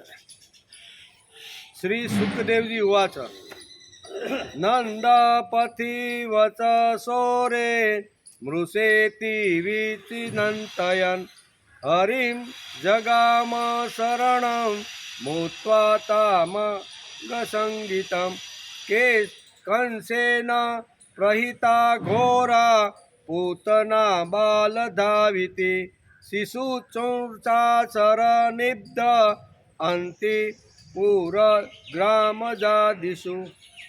શ્રી સુખદેવજી મહારાજ કહે છે કે હે રાજા પરીક્ષિત, નંદ બાવા જ્યારે મથુરાથી નીકળ્યા ત્યારે રસ્તામાં વિચાર કરવા લાગ્યા કે વસુદેવનું વચન ખોટું હોઈ શકે નહીં. એણે મને વારંવાર કીધું છે કે ગોકુળ ઉપર અત્યારે થોડું સંકટ આવવાનું છે, બાળકોનું તમારે ખૂબ જ ધ્યાન રાખવાનું વારંવાર મને કીધું. એ વિચાર અત્યારે નંદ બાવાના મગજમાં ઘુમાઈ રહ્યો છે કે વસુદેવે મને જે વાત કરી એ શા માટે કરી છે, વારંવાર ઘોળીને 3 વખત એકની એક વાત મને શા માટે સમજાવી હશે. હવે એના મગજમાં આવે છે કે અહીંયા આમાં કંઈક હોવું જોઈએ. વસુદેવનું વચન ખોટું તો હોઈ શકે નહીં કોઈ ત્યારે ભગવાન જ રક્ષા એટલે કે ભગવાન જ રક્ષા કરશે એવો મનમાં નિશ્ચય કરીને તેઓ મનથી શ્રીહરિનું સ્મરણ કરતાં ભગવાનના ચરણે પહોંચી ગયા. શ્રીહરિનું સ્મરણ ચાલુ કરી દીધું. વિક્રેતુ કામા કિલ ગોપ કન્યા મુરારી પાદાર્પિત ચેતવૃત્તિ દદ્યાદિકં મોહવસાદ સત ગોવિંદ દામોદર માધવેતિ. આમ ભગવાનનું સ્મરણ કરતાં કરતાં ભગવાનના અંદર પોતાનું મન મૂકી દીધું છે. પૂતના નામની એક અત્યંત ક્રૂર રાક્ષસી હતી. હવે અહીંયા જે પાર્લામેન્ટમાં જે ખરડો પસાર થયો હતો મંત્રીમંડળમાં, એ પહેલું મિશન આ હતું કે પહેલાં બાળકોને બધાને ખતમ કરો. એની અંદર જો આ તાજું જન્મેલું બાળક હશે ગમે ત્યાં તો એ પણ આ શું કહેવાય હપેટમાં આવી જશે. આમ કરી અને મંત્રીમંડળે જે પાર્લામેન્ટમાં ખરડો જે પસાર કર્યો હતો એનું પ્રથમ પગલું આ હતું કે બાળકોને મારવા. અને બાળકોને મારવા હોય તો આ મંત્રીમંડળે કીધું હતું કે આપણામાં ઘણા એવા લોકો છે કે અનેક પ્રકારના રૂપો ધારણ કરી શકે છે. ભલે આપણે આવી રીતે પણ જે રૂપ ધારણ કરવું હોય એ ધારણ કરવાની શક્તિ આપણા અસુરોમાં ઘણાની પાસે આવી રીતની છે. એમાં એણે પસંદ અહીંયા કોને કરી? પૂતનાને. પૂતના અનેક પ્રકારના રૂપ ધારણ કરી શકતી હતી. એટલે એને પહેલાં પ્રથમ કીધું કે તારે ગોકુળમાં જવાનું છે અને ગોકુળની અંદર 10 દિવસની અંદર જેટલા બાળકો જન્મા હોય એ બધાને તારે યમપુરી પહોંચાડી દેવાના છે. પૂતના આવે છે, અનેક સુંદર મજાનું રૂપ ધારણ કરે છે. એ વેદવ્યાસે લખ્યું છે. જબરજસ્ત રૂપ, કોઈ સમજી ન શકે કે આ રાક્ષસી છે એવો એણે રૂપ ધારણ કર્યું છે. એટલે કે નામની એક અત્યંત ક્રૂર રાક્ષસી હતી. તેનું એક જ કામ હતું કે બાળકોને મારી નાખવા. કંસની આજ્ઞાથી તે નગર ગામ અને આહિરોની વસાહતોમાં બાળકોને મારવા માટે ફરવા લાગી. સુંદર મજાનું એક આવી રીતનું જેમ અપ્સરા હોય એવી રીતનું રૂપ એણે ધારણ કરી લીધું. લોકોને એમ લાગે કેટલી સુંદર સ્ત્રી છે. એના વસ્ત્રો, એના આભૂષણ, એનો ચહેરો, એનું હાલવું ચાલવું બોલવું વાણી વર્તન એવા સુંદર મજાના એણે કરી દીધા કે કોઈ પણ ઘરમાં જાય અને બાળકની માગણી કરે રમાડવા માટે તો બધા શાંતિ. કે આવી સુંદર મજાની સ્ત્રી, આટલી સરસ વાણી અને એની ગોદમાં જો મારો બાળક જાય તો મારો બાળક પણ આવી તો છે. આમ કરી અને ઘણા ઘરોની અંદર લખે છે કે આહિરોના ઘર હતા તેમાં તેવી જ રીતે બધા જ હતા એ બધાના ઘરમાં ફરી અને ધીમે ધીમે આ બાળકોને મારવાનું કામ શરૂ કરી દીધું. એટલે કે મારવા ફરવા લાગી. જ્યાં લોકો પોતાના દરરોજના કામોમાં રાક્ષસોના ભયને ભગાવનારા ભક્તવત્સલ ભગવાનના નામ, ભગવાનના ગુણ અને ભગવાનના લીલાઓનું શ્રવણ, કીર્તન અને સ્મરણ કરતા નથી. ત્યાં જ આવી આસુરી માયાનું બળ ચાલે છે, બાકી બધી જગ્યાએ ચાલતું નથી. એટલે બધી જગ્યાએ એનો આ જે વિચિત્ર વેશ ધારણ કરી અને ગઈ એમાં બધે આવેલું નથી, પણ ધીમે ધીમે આવી રીતનું કરવા લાગી.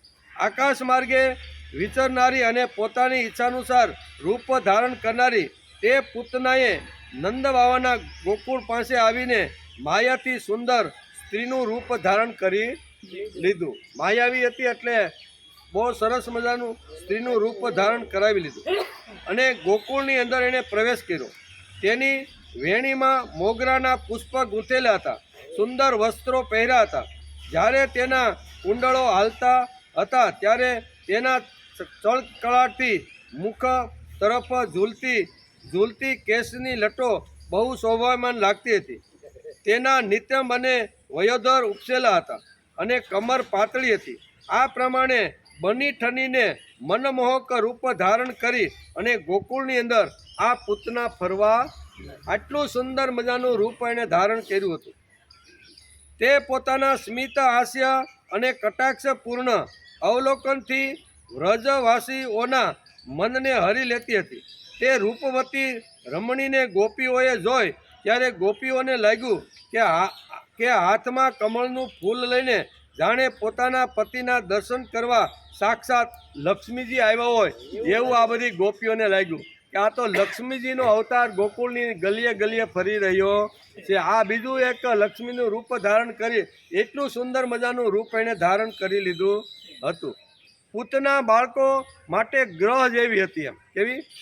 બાળકો માટે ગ્રહ જેવી હતી. આપ કે ને ઓલા આપણે જમાઈ તે આમ તેમ બાળકોને શોધતી અનાયાસે નંદ બાવાના ઘરમાં ઘૂસી ગઈ.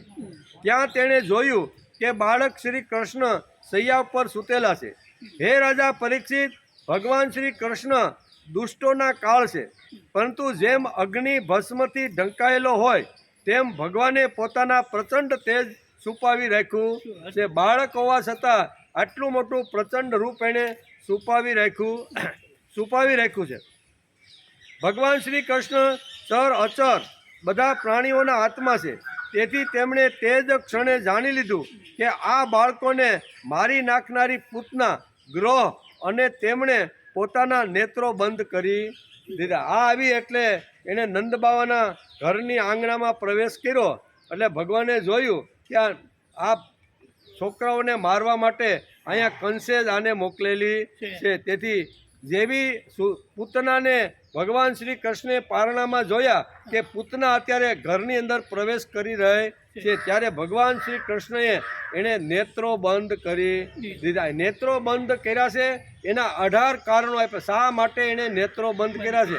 18 થી 20 કારણ આપણા શાસ્ત્રકારોએ આપ્યા છે કે ભગવાને આવું સુંદર મજાનું રૂપ, આવી ઠની બનીને આવેલી આવી રીતની જે છે, તો આને ન જોતા નેત્ર શા માટે બંધ કર્યા છે એનું સુંદર મજાનું આપણા શાસ્ત્રકારોએ અલગ અલગ આવી રીતના વર્ણન કર્યું છે. પૂતનાને જોઈને ભગવાન શ્રી કૃષ્ણે પોતાના નેત્રો બંધ કરી દીધા. તેના પર ભક્ત અને કવિઓ અને ટીકાકારોએ અનેક પ્રકારની કલ્પનાઓ કરી છે, જેમાંથી થોડી આજે આપણે સમજવાનો પ્રયત્ન કર્યો કે ભગવાન કૃષ્ણએ પૂતનાને જોતા આંખ શા માટે બંધ કરી, નેત્રો શા માટે બંધ કરી દીધા? એમ કે એમાં પહેલું કારણ છે, પહેલું કારણ એટલે કે મોટા મોટા લોકો ભારતમાં થઈ ગયા, મહાન લોકો, એમણે પોતાના મંતવ્યો રજૂ કર્યા છે પોતાની બુદ્ધિ અનુસાર કે નેત્ર શા માટે બંધ કર્યા. એમાં પ્રથમ વાર છે શ્રી મદ વલ્લભાચાર્યનો મત છે કે આવી રીતના પૂતનાને જોતા ભગવાન શ્રી કૃષ્ણએ શા માટે નેત્રો બંધ કર્યા. એમાં પોતાનો મત આપતા શ્રીમદ વલ્લભાચાર્ય સુબોધિમાં કહ્યું છે કે અવિદ્યા જ પૂતના છે. કેવી? અવિદ્યા પૂતના છે. ભગવાન શ્રી કૃષ્ણે વિચાર્યું કે મારી દ્રષ્ટિની સામે અવિદ્યા ટકી શકતી નથી. મારી સામે કોઈ પણ અવિદ્યા આવે તો સુબુદ્ધિમાં આવી રીતનું વલ્લભાચાર્ય લખ્યું છે અને એનો અહીંયા મંતવ્ય રજૂ કરે છે, એટલે કે ટકતી શક્તિ નથી. પછી આ લીલા કઈ રીતે કરશે? તેથી ભગવાને આ નેત્રો બંધ કરી દીધા. હજી તો ઘણી બધી લીલા કરવાની છે, બરોબર ને? અને મારી સામે આવે એ કોઈ અવિદ્યા ટકી શકતી નથી, ને જો ટકી ન શકે તો હજી તો આ ઘણું બધું કામ કરવાનું છે, લીલાઓ કરવાની છે, તેથી લીલાઓ થઈ શકે નહીં. તેથી એક મત આવી રીતનો છે કે તેમણે નેત્ર આટલા માટે બંધ કરી દીધા છે. પૂતના છે અવિદ્યા છે, અને ભગવાનની સામે અવિદ્યા જાય તો અવિદ્યા ટકી શકતી નથી, આવો એનો મત છે. એમ કરીને અહીં ભગવાન શ્રી કૃષ્ણએ પોતાના નેત્રો બંધ કરી દીધા. બીજા લોકો કહે છે કે આ પૂતના બાલ ઘાતીની છે. પૂત એટલે કે પૂતા નપી મયતી, એ પવિત્ર બાળકોને પણ લઈ જાય છે. આવું જધન્ય એટલે કે હલકું, જધન્ય એટલે હલકું કૃત્ય કરનારી દુષ્ટ સ્ત્રીનું મોઢું મારે જોવું જોઈએ નહીં. આ તો દુષ્ટ વૃત્તિની છે, અને જધન્ય એટલે હલકી વૃત્તિની આ સ્ત્રી મારા ઘરમાં અત્યારે પ્રવેશ કરી છે. આવી જધન્ય સ્ત્રીનું મોઢું મારે જોવું નથી. જોવું હોય તો જે સારા સજ્જન અને પવિત્ર જે લોકો છે એના જ મુખ મારે જોવા જોઈએ. તેથી ભગવાન શ્રી કૃષ્ણ અહીંયા નેત્રો શા માટે બંધ કર્યા કે આવી જધન્ય સ્ત્રીના મારે આવી રીતનું એનું શરીર જોવું નથી. એક મત આવો છે. ત્રીજો મત છે આ જન્મમાં તો આણે કોઈ સાધના કરી નથી, પૂતનાએ કોઈ સાધના કરી નથી. સંભવ છે મને મળવા માટે પુનર્જન્મમાં કંઈક કર્યું હશે, નકર આનો મારો કોઈ દી ભેટો થાય નહીં. મારી સામે ગમે એટલી તપસ્યા કરે, માથા રાફડા ચડી જાય ને, અને દાઢી હસોડી ભોંયા આમી જાય ને, વાળ સીધા ધરતી ઉપર ત્યાં સુધી તપસ્યા કરે છે, તો મારા દર્શન થતા નથી. પણ આજે મને જોવા માટે આવી છે. આ જન્મમાં એણે કોઈ પુણ્ય કે એવું કાંઈ સારું કામ તો કર્યું નથી, પણ ગત જન્મ એનો કદાચ સારો હશે અને એની અંદર કાંઈક સારું પુણ્ય કર્યું છે, તો જ પૂતનાને મારા દર્શન થાય, નકર થાય. એક મત આવો છે. પવિત્ર થઈ જાય છે, એટલે કે મળવા માટે પુનર્જન્મમાં કાંઈ કાંઈ કર્યું હશે, તેથી પૂતના પૂર્વ જન્મની કોઈ સાધના માટે મને જોવા માટે આવી છે, પણ મારે એને જોવી નથી. આ જન્મમાં જેણે કાંઈ કામ ન કર્યું હોય એને મારે જોવી નથી. તેથી ભગવાન કૃષ્ણના અહીંયા નેત્ર બંધ થઈ ગયા, એવો ત્રીજો મત છે. ચોથા મતની અંદર ભગવાને પોતાના મનમાં વિચાર કર્યો કે મેં પાપીણીનું દૂધ ક્યારેય પીધું નથી. શું કહે છે?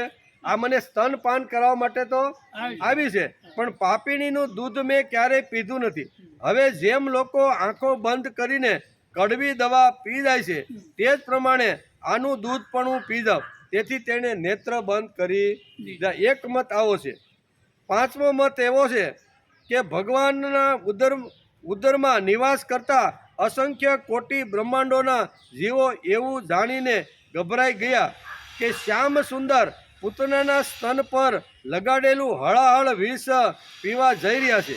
તેથી તેમને સમજાવવા માટે શ્રી કૃષ્ણે નેત્ર બંધ કરી દીધા. છઠ્ઠો મત છે કે શ્રી કૃષ્ણે એવો વિચાર કર્યો કે હું ગોકુળમાં એવું વિચારીને આવ્યો હતો કે માખણ મિશ્રી ખાઈશ, પણ અહીં તો આજે છઠ્ઠીના દિવસે મને ઝેર મળવાનો પ્રસંગ આવી ગયો છે. શું કહે છે?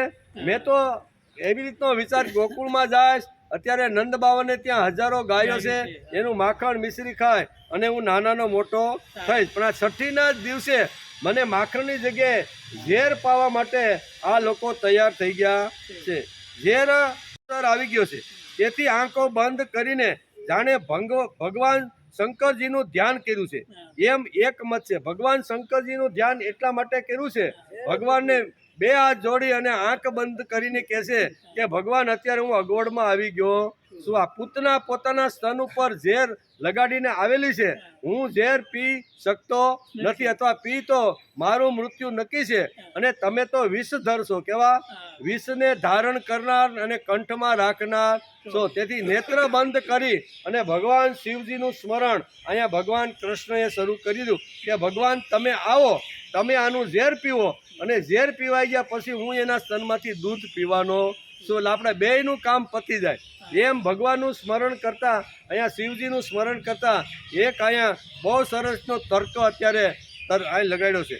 તે માટે ભગવાન શ્રી કૃષ્ણએ આવી રીતને આંખો બંધ કરી દીધી છે. શ્રી કૃષ્ણે એવો વિચાર કર્યો કે હું ગોકુળમાં એવું વિચારીને આવ્યો હતો કે માખણ અને મિશ્રી ખાય છે, પણ અહીં તો વિષ મને પીવા મળ્યું. તેથી આંખ બંધ. શ્રી કૃષ્ણની આંખો એ વિચાર કર્યો કે પરમ સ્વતંત્ર ઈશ્વર જ આ દુષ્ટોને સારી ખોટી ગમે તે ગતિ આપે છે, પરંતુ અમે બંને આને ચંદ્ર માર્ગ અથવા સૂર્ય માર્ગ બેમાંથી એક પણ નહીં આપીએ. તેથી તેણે પોતાની આંખો બંધ, ચંદ્ર માર્ગ નહીં ને સૂર્ય માર્ગ નહીં, કારણ કે હજી એનું કોઈ કૃત્ય સારું હતું ને. અત્યાર સુધીના એવા દુષ્કૃત્ય હતા કે જેને હિસાબે હું એને મુક્તિ ન આપું. શ્રી કૃષ્ણની આંખોને વિચાર આવ્યો. નેત્રોએ વિચાર્યું કે પૂતનાના નેત્રો પણ અમારી જાતિના જ છે. શું કીધું? નેત્રોએ વિચાર્યું કે પૂતનાના નેત્રો પણ અમારી જાતિના છે, પરંતુ આ ક્રૂર રાક્ષસીની શોભા વધારી રહી છે, તેથી તે અમારી જાતિની હોય એવું મને લાગતું નથી, તેથી મારે એને દર્શન આપવા જોઈએ નહીં. એમ કરી અને ભગવાન શ્રી કૃષ્ણએ પોતાની આંખનો પલક બંધ કરી દીધો. શ્રી કૃષ્ણના નેત્રમાં સ્થિત ધર્માત્મા નિમિ રાજા એ તે દુષ્ટોને જોવી ઉચિત ન માનીને નેત્રો બંધ કરી દીધા હતા. શ્રી કૃષ્ણના નેત્ર રાજહંસ, એટલે કે શ્રી કૃષ્ણના નેત્ર રાજહંસ છે, તેમને બક્કી એટલે કે પૂતનાના દર્શન કરવાની કોઈ ઉત્કંઠા નથી, તેથી નેત્ર બંધ કરી દીધા છે. આ તો કેવી છે? બક્કી, એમ એટલે પાપી છે. શ્રી કૃષ્ણે વિચાર કર્યો કે બહારથી તો આ પૂતનાના રૂપમાં એટલે કે શ્રી કૃષ્ણ ભગવાને વિચાર કર્યો કે બહારથી તો આ માતાના રૂપમાં છે. કેવી? એકદમ બની ઠંડીને આવી રીતે આગળના શ્લોકમાં લખ્યું ને કે એટલો બધો એને શણગાર સનગ્યો હતો, એટલી બધી સુગંધ હતી, ગોપીઓને પણ થતું હતું કે આ અમારા ઘરમાં આવીને અમારા બાળકોને રમાડે તો. આટલું સુંદર સ્વરૂપ. એટલું જ નહીં, પણ એક શ્લોકમાં તો ત્યાં સુધી વેદવ્યાસે લખ્યું છે કે આવી રીતની લક્ષ્મીજી જેમ શેરીની અંદર આવી રીતના બની ઠંડીને ફરતા હોય ને એવી જ આ સ્ત્રી અત્યારે ગોકુળની ગલીમાં ફરી રહી છે. લક્ષ્મીજીનો બીજો અવતાર હોય એવું લાગે છે, એમ ગોપીઓને લાગ્યું હતું. તેથી અહીં કહે છે કે શ્રી કૃષ્ણે વિચાર કર્યો કે બહારથી તો આ માતાના રૂપમાં છે, પરંતુ તેના હૃદયમાં અત્યંત ક્રૂરતા અને મને મારી નાખવા માટે આવી છે. આવી સ્ત્રીનું મુખ ન જોવું એ યોગ્ય છે. એમ કે છે આવી મને મારનાર અથવા મારું કાચલું કાઢનાર જે સ્ત્રી આવે એનું તો મોઢું મારે જોવું નથી. આમ કરી અને ભગવાન શ્રી કૃષ્ણે આવી રીતની આંખો બંધ કરી દીધી. તેમણે વિચાર્યું કે મને નીડર સમજીને ક્યાંક આ એવું ન સમજી લે કે આના ઉપર મારો પ્રભાવ ન થયો અને તે પાછી ચાલી જાય. હું કદાચ આંખ ખોલું ને તો પછી ટકી શકે નહીં, અને ટકી ન શકે તો એને એમ લાગે આમાં તો કાંઈ છે નહીં, એમ છોડીને ચાલી ન જાય. તેથી ભગવાન કૃષ્ણએ અહીંયા પોતાના નેત્રો બંધ કરી દીધા છે. ક્યાંક ચાલી ન જાય અને પાછી ચાલી ન જાય તેથી નેત્ર બંધ કર્યા છે. બાળ લીલાની શરૂઆતમાં સ્ત્રી સાથે અથડામણ થઈ ગઈ છે. કેવી બાળ લીલાની તો શરૂઆત કરી છે ત્યાં જ ભગવાન શ્રી કૃષ્ણ કહે છે મને ગોકુળમાં હજી તો મારે ઘણી બધી લીલાઓ, શક્ટાસુર છે, આવી રીતના ઘણા બધા રાક્ષસોને મારે યમપુરી પહોંચાડવાના છે, પણ આ શરૂઆતમાં જ મને આવી રીતની ભટકી ગઈ. શરૂઆતમાં જ આ સ્ત્રી સાથે મારી અથડામણ થઈ. તેથી વિરક્તિપૂર્વક ભગવાન શ્રી કૃષ્ણે નેત્રોને બંધ કરી દીધા. શ્રી કૃષ્ણના મનમાં એ વાત આવી કે કરુણા દ્રષ્ટિથી જોઈશ તો આને મારીશ કઈ રીતે? એમ આત્મી દ્રષ્ટિથી જોઈશ, મારી પોતાની છે માં એવી રીતની દ્રષ્ટિથી હું જોઈશ તો આને હું મારી શકીશ નહીં. એવું ભગવાન શાંતિથી પથારીમાં સૂતા પારણામાં સૂતા વિચાર કરે છે. આને કેવી રીતે હું મારી શકીશ? અને ઉગ્ર દ્રષ્ટિએ જોઈશ તો આ હમણાં જ બળીને ભસ્મ થઈ જશે. બરાબર, આવી રીતના બે કારુણ્ય અને ઉગ્ર આ બે પ્રકારના રૂપ મારી અંદર છે, અને આ દ્રષ્ટિથી હું જોઈશ તો કારુણ્યથી જોઈશ તો હું એને મારી નહીં શકું, અને એકદમ વિકરાળ રૂપથી જોઈશ તો એ મારા આંખના નેત્રોથી એ બળીને ભસ્મ થઈ જશે. તેથી ભગવાને અહીંયા નેત્રો બંધ કરી દીધા. શ્રી કૃષ્ણના મનમાં એ વાત આવી કે કરુણા દ્રષ્ટિથી જોઈશ તો આને મારીશ કઈ રીતે, અને ઉગ્ર દ્રષ્ટિએ જોઈશ તો આ હમણાં જ ભસ્મ થઈ જશે. લીલાની સિદ્ધિ માટે નેત્ર બંધ કરે તો મારે ઘણી બધી લીલા કરવાની છે, તેથી એણે અહીંયા નેત્રો બંધ કરી દીધા છે. ઘણી બધી વાતો વેદવ્યાસે લખી છે.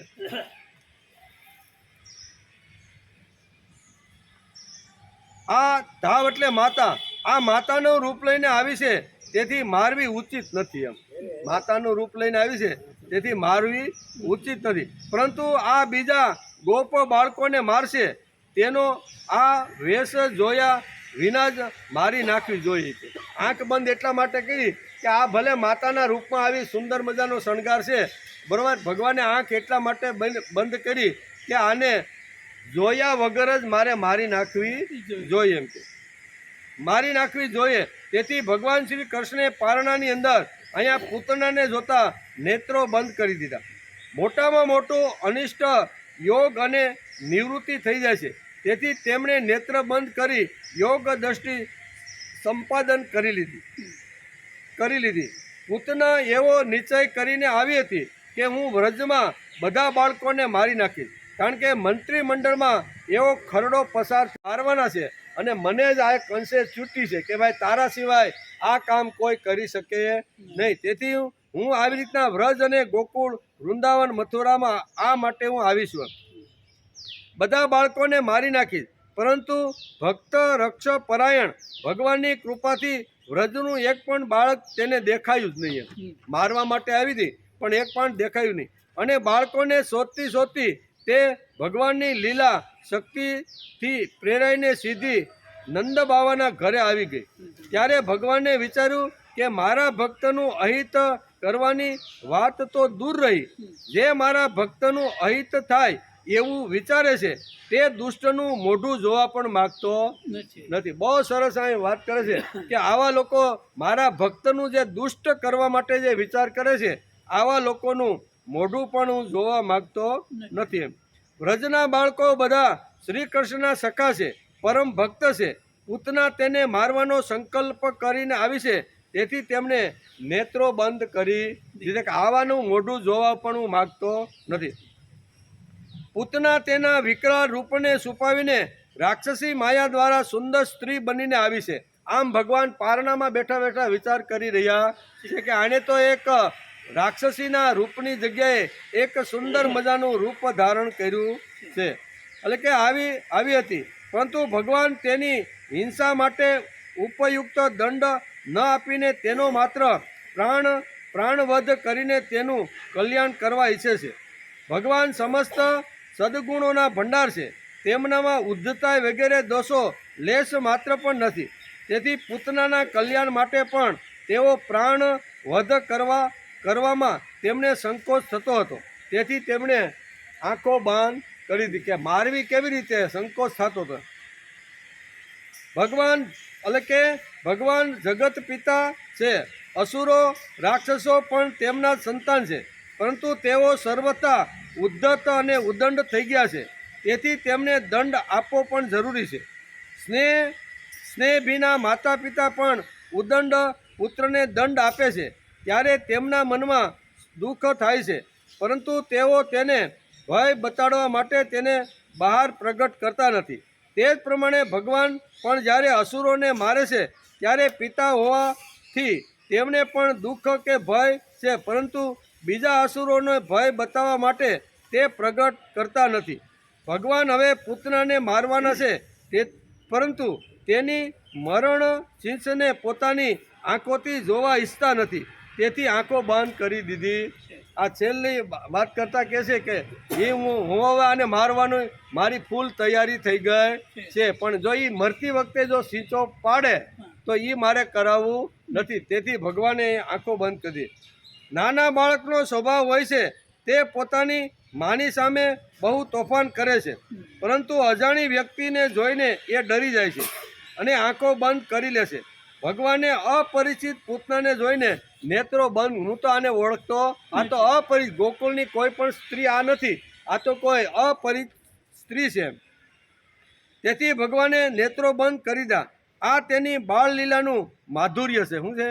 આ તેની બાળલીલાનું માધુર્ય છે.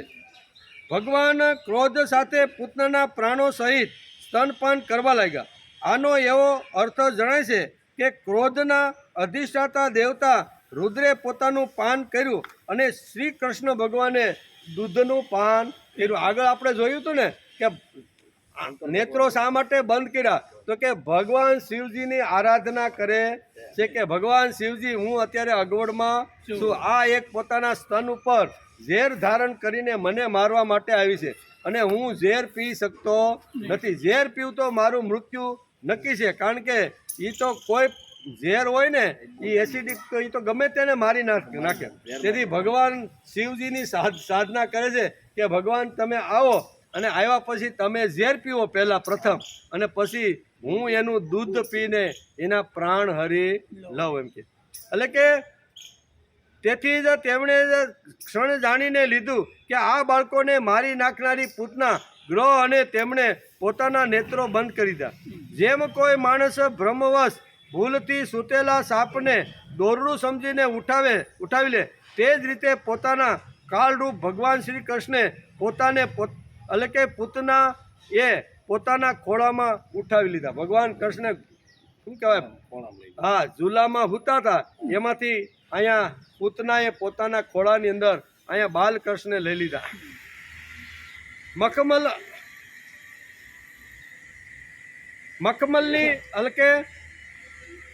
મખમલની મ્યાનમાં છુપાયેલી ધારદાર તલવાર જેવું પૂતનાનું હૃદય તો બહુ દુષ્ટ હતું, પરંતુ ઉપરથી તે બહુ જ મધુર અને સુંદર વ્યવહાર કરતી હતી. જોવામાં તે એક સંસ્કારી સ્ત્રી જેવી દેખાતી હતી. તેથી રોહિણી અને યશોદાજી તેને ઘરની અંદર આવેલી જોઈને પણ તેની સુંદરતાથી અંજાઈ ગયા. રોહિણી અને અહીંયા કોણ, યશોદા બંને એ કે આવી સુંદર મજાની સ્ત્રી લક્ષ્મી જેવી દેખાય છે, એને પણ અંદર એને આવવા દેવી, અને એ પણ અંજાઈ ગયા. એટલે કે આવી અતિ સૌંદર્યવાન સ્ત્રી અત્યાર સુધી અમે જોઈ નથી. એટલે બંને માતાઓ આવી રીતના એના સ્વરૂપથી અંજાઈ ગયા હતા એમ વેદવ્યાસ લખે છે. તેથી એમને ઘરની અંદર આવવાનો પ્રવેશ થયો. તેથી તે અટકાવી નહીં, ચૂપચાપ ઊભા જોઈ રહ્યા. બંને બારણામાં ઊભા છે. આ સ્ત્રી એટલે કે પૂતનાના ખોળામાં કૃષ્ણ ભગવાન લાડથી પગ ઉછાળતો રહેલો છે. આવું દ્રશ્ય અહીંયા બંને માતાઓ જોવે છે. આ બાજુ ભયંકર રાક્ષસી પૂતનાએ બાળક શ્રી કૃષ્ણને પોતાના ખોળામાં લઈને તેના મુખમાં પોતાનું સ્તન આપી દીધું, જેમાં અતિ ભયંકર અને કોઈ રીતે પણ નિષ્ફળ ન જનારું વિષ લગાડેલું હતું. ભગવાને ક્રોધને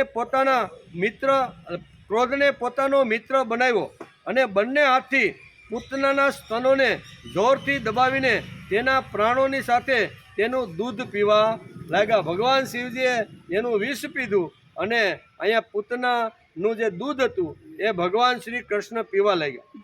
તેનું દૂધ પીવા લાગ્યા અને તેમના મિત્ર ક્રોધ પૂતનાના પ્રાણ પીવા લાગ્યા. મિત્ર એટલે શંકર ભગવાન આ વિષ પીવા લાગ્યા અને ભગવાન શ્રી કૃષ્ણ એના સ્તનમાંથી દૂધ પીવા લાગ્યા. હવે પૂતનાના પ્રાણોના એટલે કે આશ્રયભૂત બધા મર્મસ્થાનો ફાટવા લાગ્યા, શીશો પાડવા લાગી. અરે છોડી દે હવે બસ કર. તે વારંવાર પોતાના હાથ રડવા લાગી. તેની આંખો ફાટી ગઈ, તેનું આખું શરીર પસીનાથી લથપથ થઈ ગયું. તેની શીશોનો વેગ એટલો ભયંકર હતો કે તેના પ્રભાવથી પર્વતો સાથે પૃથ્વી અને ગ્રહોની સાથે અંતરિક્ષ ઝગમગી ઉઠ્યું. સાથે પાતાળ અને દિશાઓ ગરજી ઉઠી. ઘણા લોકો વજ્રપાતની આશંકાથી જમીન ઉપર પડી ગયા. હે રાજા પરીક્ષિત, આ પ્રમાણે નિશાચરી પૂતનાના સ્તનોમાં જેટલી પીડા થઈ તે પોતાને છુપાવી ન શકી. તે તેની અસલી રાક્ષસી રૂપમાં પ્રગટ થઈ ગઈ. અત્યારે રૂપ નવું ધારણ કરીને આવી હતી, પણ આટલી પીડા સહન એનાથી થઈ નહીં અને મૂળ રૂપની અંદર એ અત્યારે આવી ગઈ. મૂળ રૂપની અંદર અત્યારે પૂતના આવી ગઈ. એટલે છુપાવી ન શકી. તેના અસલી રાક્ષસી રૂપમાં પ્રગટ થઈ અને તેના શરીરમાંથી પ્રાણ નીકળી ગયા. મોઢું ફાટી ગયું, વાળ વિખેરાઈ ગયા અને હાથ પગ પહોળા થઈ ગયા.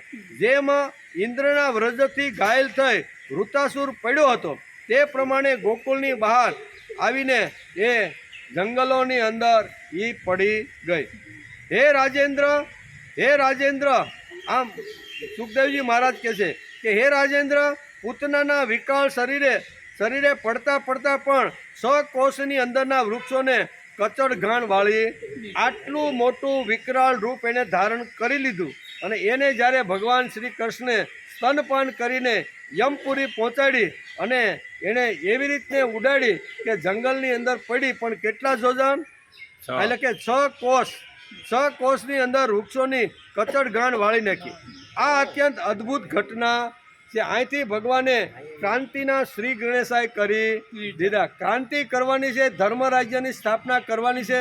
અને ધર્મ રાજ્યની સ્થાપના કરવાની હોય તો આવા ઉદંડ થયેલા જે રાક્ષસો અને અસુરો છે એને ધીમે ધીમે ખલાસ કરવા જોઈએ. સ્ત્રીને પ્રથમ શા માટે ખલાસ કરી? તો કે સ્ત્રીના જ પેટમાંથી માણસનો જન્મ થાય છે. એટલે મૂળની જો આપણે દબાવી દઈએ તો ત્યાંથી બધા રાક્ષસો ઉત્પન્ન બંધ થઈ જાય. તેથી ભગવાન શ્રી રામે પ્રથમ કોને મારી? તાડિકાને. આપણે જોઈએ ને આ બધા ચરિત્રો વાંચી ત્યારે આપણે ખબર પડે કે પ્રથમ જ્યારે અવતારો આવે છે ને ત્યારે પ્રથમ આવી રીતના રાક્ષસી વૃત્તિના જે લોકો હોય છે અને જેના પેટમાંથી રાક્ષસો પેદા થાય છે ને ત્યાં જ એને મૂળમાં ઘા મારવો જોઈએ. તેથી રામે તાડકાને મારી અને ભગવાન શ્રી કૃષ્ણ અત્યારે અહીંયા પૂતનાનો પ્રાણ લઈ અને એને યમપુરી પહોંચાડી દીધી. ઘણા બધા વૃક્ષોનો આવી રીતનો દાટ વળી ગયો. એમ સુખદેવજી મહારાજ રાજા પરીક્ષિતને કહે છે કે હે રાજા પરીક્ષિત, પૂતનાના વિકરાળ શરીરને પડતા પણ 6 કોષની અંદર વૃક્ષોનો કચડ ઘાણ વાળી નાખ્યો. આ અત્યંત અદ્ભુત ઘટના છે. પૂતનાનો દેહ બહુ બિહામણો હતો. તેનું મોઢું હળ જેવી ઉગ્ર દાઢોવાળું હતું. નાક પર્વતની ગુફા જેવું અને સ્તન પર્વતની ગબડી પડેલી મોટી 2 શિલાઓ જેવી હતી. તેના લાલ વાળ ચારે બાજુ વિખેરાઈ રહ્યા હતા. આંખો અંધારિયા કૂવા જેવી ઊંડી હતી. બંને નિતંબો નદીના કિનારા પર ભયંકર હતા. બંને બાહુ સાથળો તથા પગ બાંધેલી પાળ જેવા અને અદ્ભુત હતા. પેટ પાણી વિનાના સરોવર જેવું હતું. પૂતનાના તે શરીરને જોઈને બધા જ ગોવાળો અને ગોપીઓ ડરી ગયા કે આટલું મોટું રૂપ અને આવા એક નાના બાળકે આ રૂપને આવી રીતનું ખતમ કર્યું. એટલે બધા ગોપીઓ ત્યાં એવા આશ્ચર્યમાં પડી ગયા. આખું ગોકુળ દોડવા લાગ્યું કે આ ઘટના કઈ ભગવાને અહીંયા ક્રાંતિના શ્રી ગણેશાએ કરી દીધા. આ જોવા માટે બધા ગોવાળ ગોકુળમાંથી બહાર નીકળી અને જ્યાં આવી રીતનું આ મૃતદેહ પડ્યો હતો ત્યાં બધા જોવા માટે આવી ગયા. પૂતનાના તે શરીરને જોઈને બધા જ ગોવાળો અને ગોપીઓ ડરી ગયા. તેની ભયંકર બૂમો શીશો સાંભળીને તેમના હૃદય, કાન અને માથા તો પહેલેથી જ ફાટી ગયા હતા, એવા થઈ ગયા હતા. જ્યારે ગોપીઓએ જોયું કે બાળક શ્રી કૃષ્ણ તેની છાતી ઉપર નિર્ભય થઈને રમી રહ્યો હતો. એક તો એને આવી રીતના ઘરમાંથી બહાર ફેંકીને જંગલમાં ફેંકી ભગવાન એની પાછળ એની છાતી ઉપર બેસી ગયા છે કે છાતી ઉપર બેસી ગયા છે. આ એવા થઈ ગયા હતા. જ્યારે ગોપીઓએ જોયું કે બાળક શ્રી કૃષ્ણ તેની છાતી પર નિર્ભય થઈને રમી રહ્યા છે. નિર્ભય થઈને રમી રહ્યા એટલે શું છે તો કે પૂતનાના વક્ષસ્થળ પર પીડા કરતા રહીને જાણે મનમાં કહી રહ્યા છે. શું કહી રહ્યા છે કે હું દૂધમુખો બાળક છું, સ્તનપાન જ મારું જીવન છે. સ્વયં પોતાનું સ્તન મારા મુખમાં આપી દીધું અને મેં સ્તનપાન કર્યું. તેનાથી જો તું મરી ગઈ હોય તો હું એમાં શું કરું? મારો કાંઈ અપરાધ ભગવાન અહીંયા જ્યારે આવી રીતના પૂતના ઉપર જ્યારે સવાર થઈ ગયા, લોકો વિચાર કરવા લાગ્યા કે આવડા વિકરાળ સ્વરૂપની અંદર આ ભગવાન શું કરે છે? ભગવાન બધાને ચોખવટ કરતા કહે છે કે ભાઈ આમાં મેં આના પ્રાણ લીધા, એમાં મારો કોઈ અપરાધ નથી. એ તો મને દૂધ પાવા માટે આવી હતી, મેં એનું દૂધ પીધું અને એનો પ્રાણ વયો ગયો, તો આમાં મારો ભાઈ કાંઈ અપરાધ નથી. ભગવાન કોઈ દી વાંકમાં આવતા નથી. મારો વાંક નથી. આવી રીતે કાંઈ આપણે ક્યાં ઉતાવળ છે?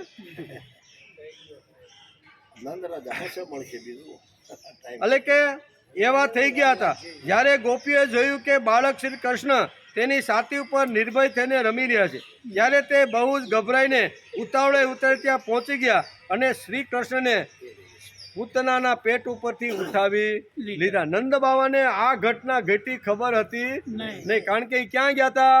મથુરામાંથી મનની અંદર વિચાર કરતા અને વસુદેવે જે કાનની અંદર શબ્દો નાખ્યા હતા કે ગોકુળ અત્યારે સંકટની અંદર છે, તમે બાળકોનું ધ્યાન, આવો વિચાર કરતા હજી તો રસ્તાની અંદર હતા. પણ આ ઘટના ઘટી ગઈ એ ખબર હતી નહીં, પણ લોકોએ એને સંદેશો આપ્યો કે તમારા બાળકને આવી મોટી રાક્ષસી ઉપાડી અને આવી રીતની લઈ ગઈ.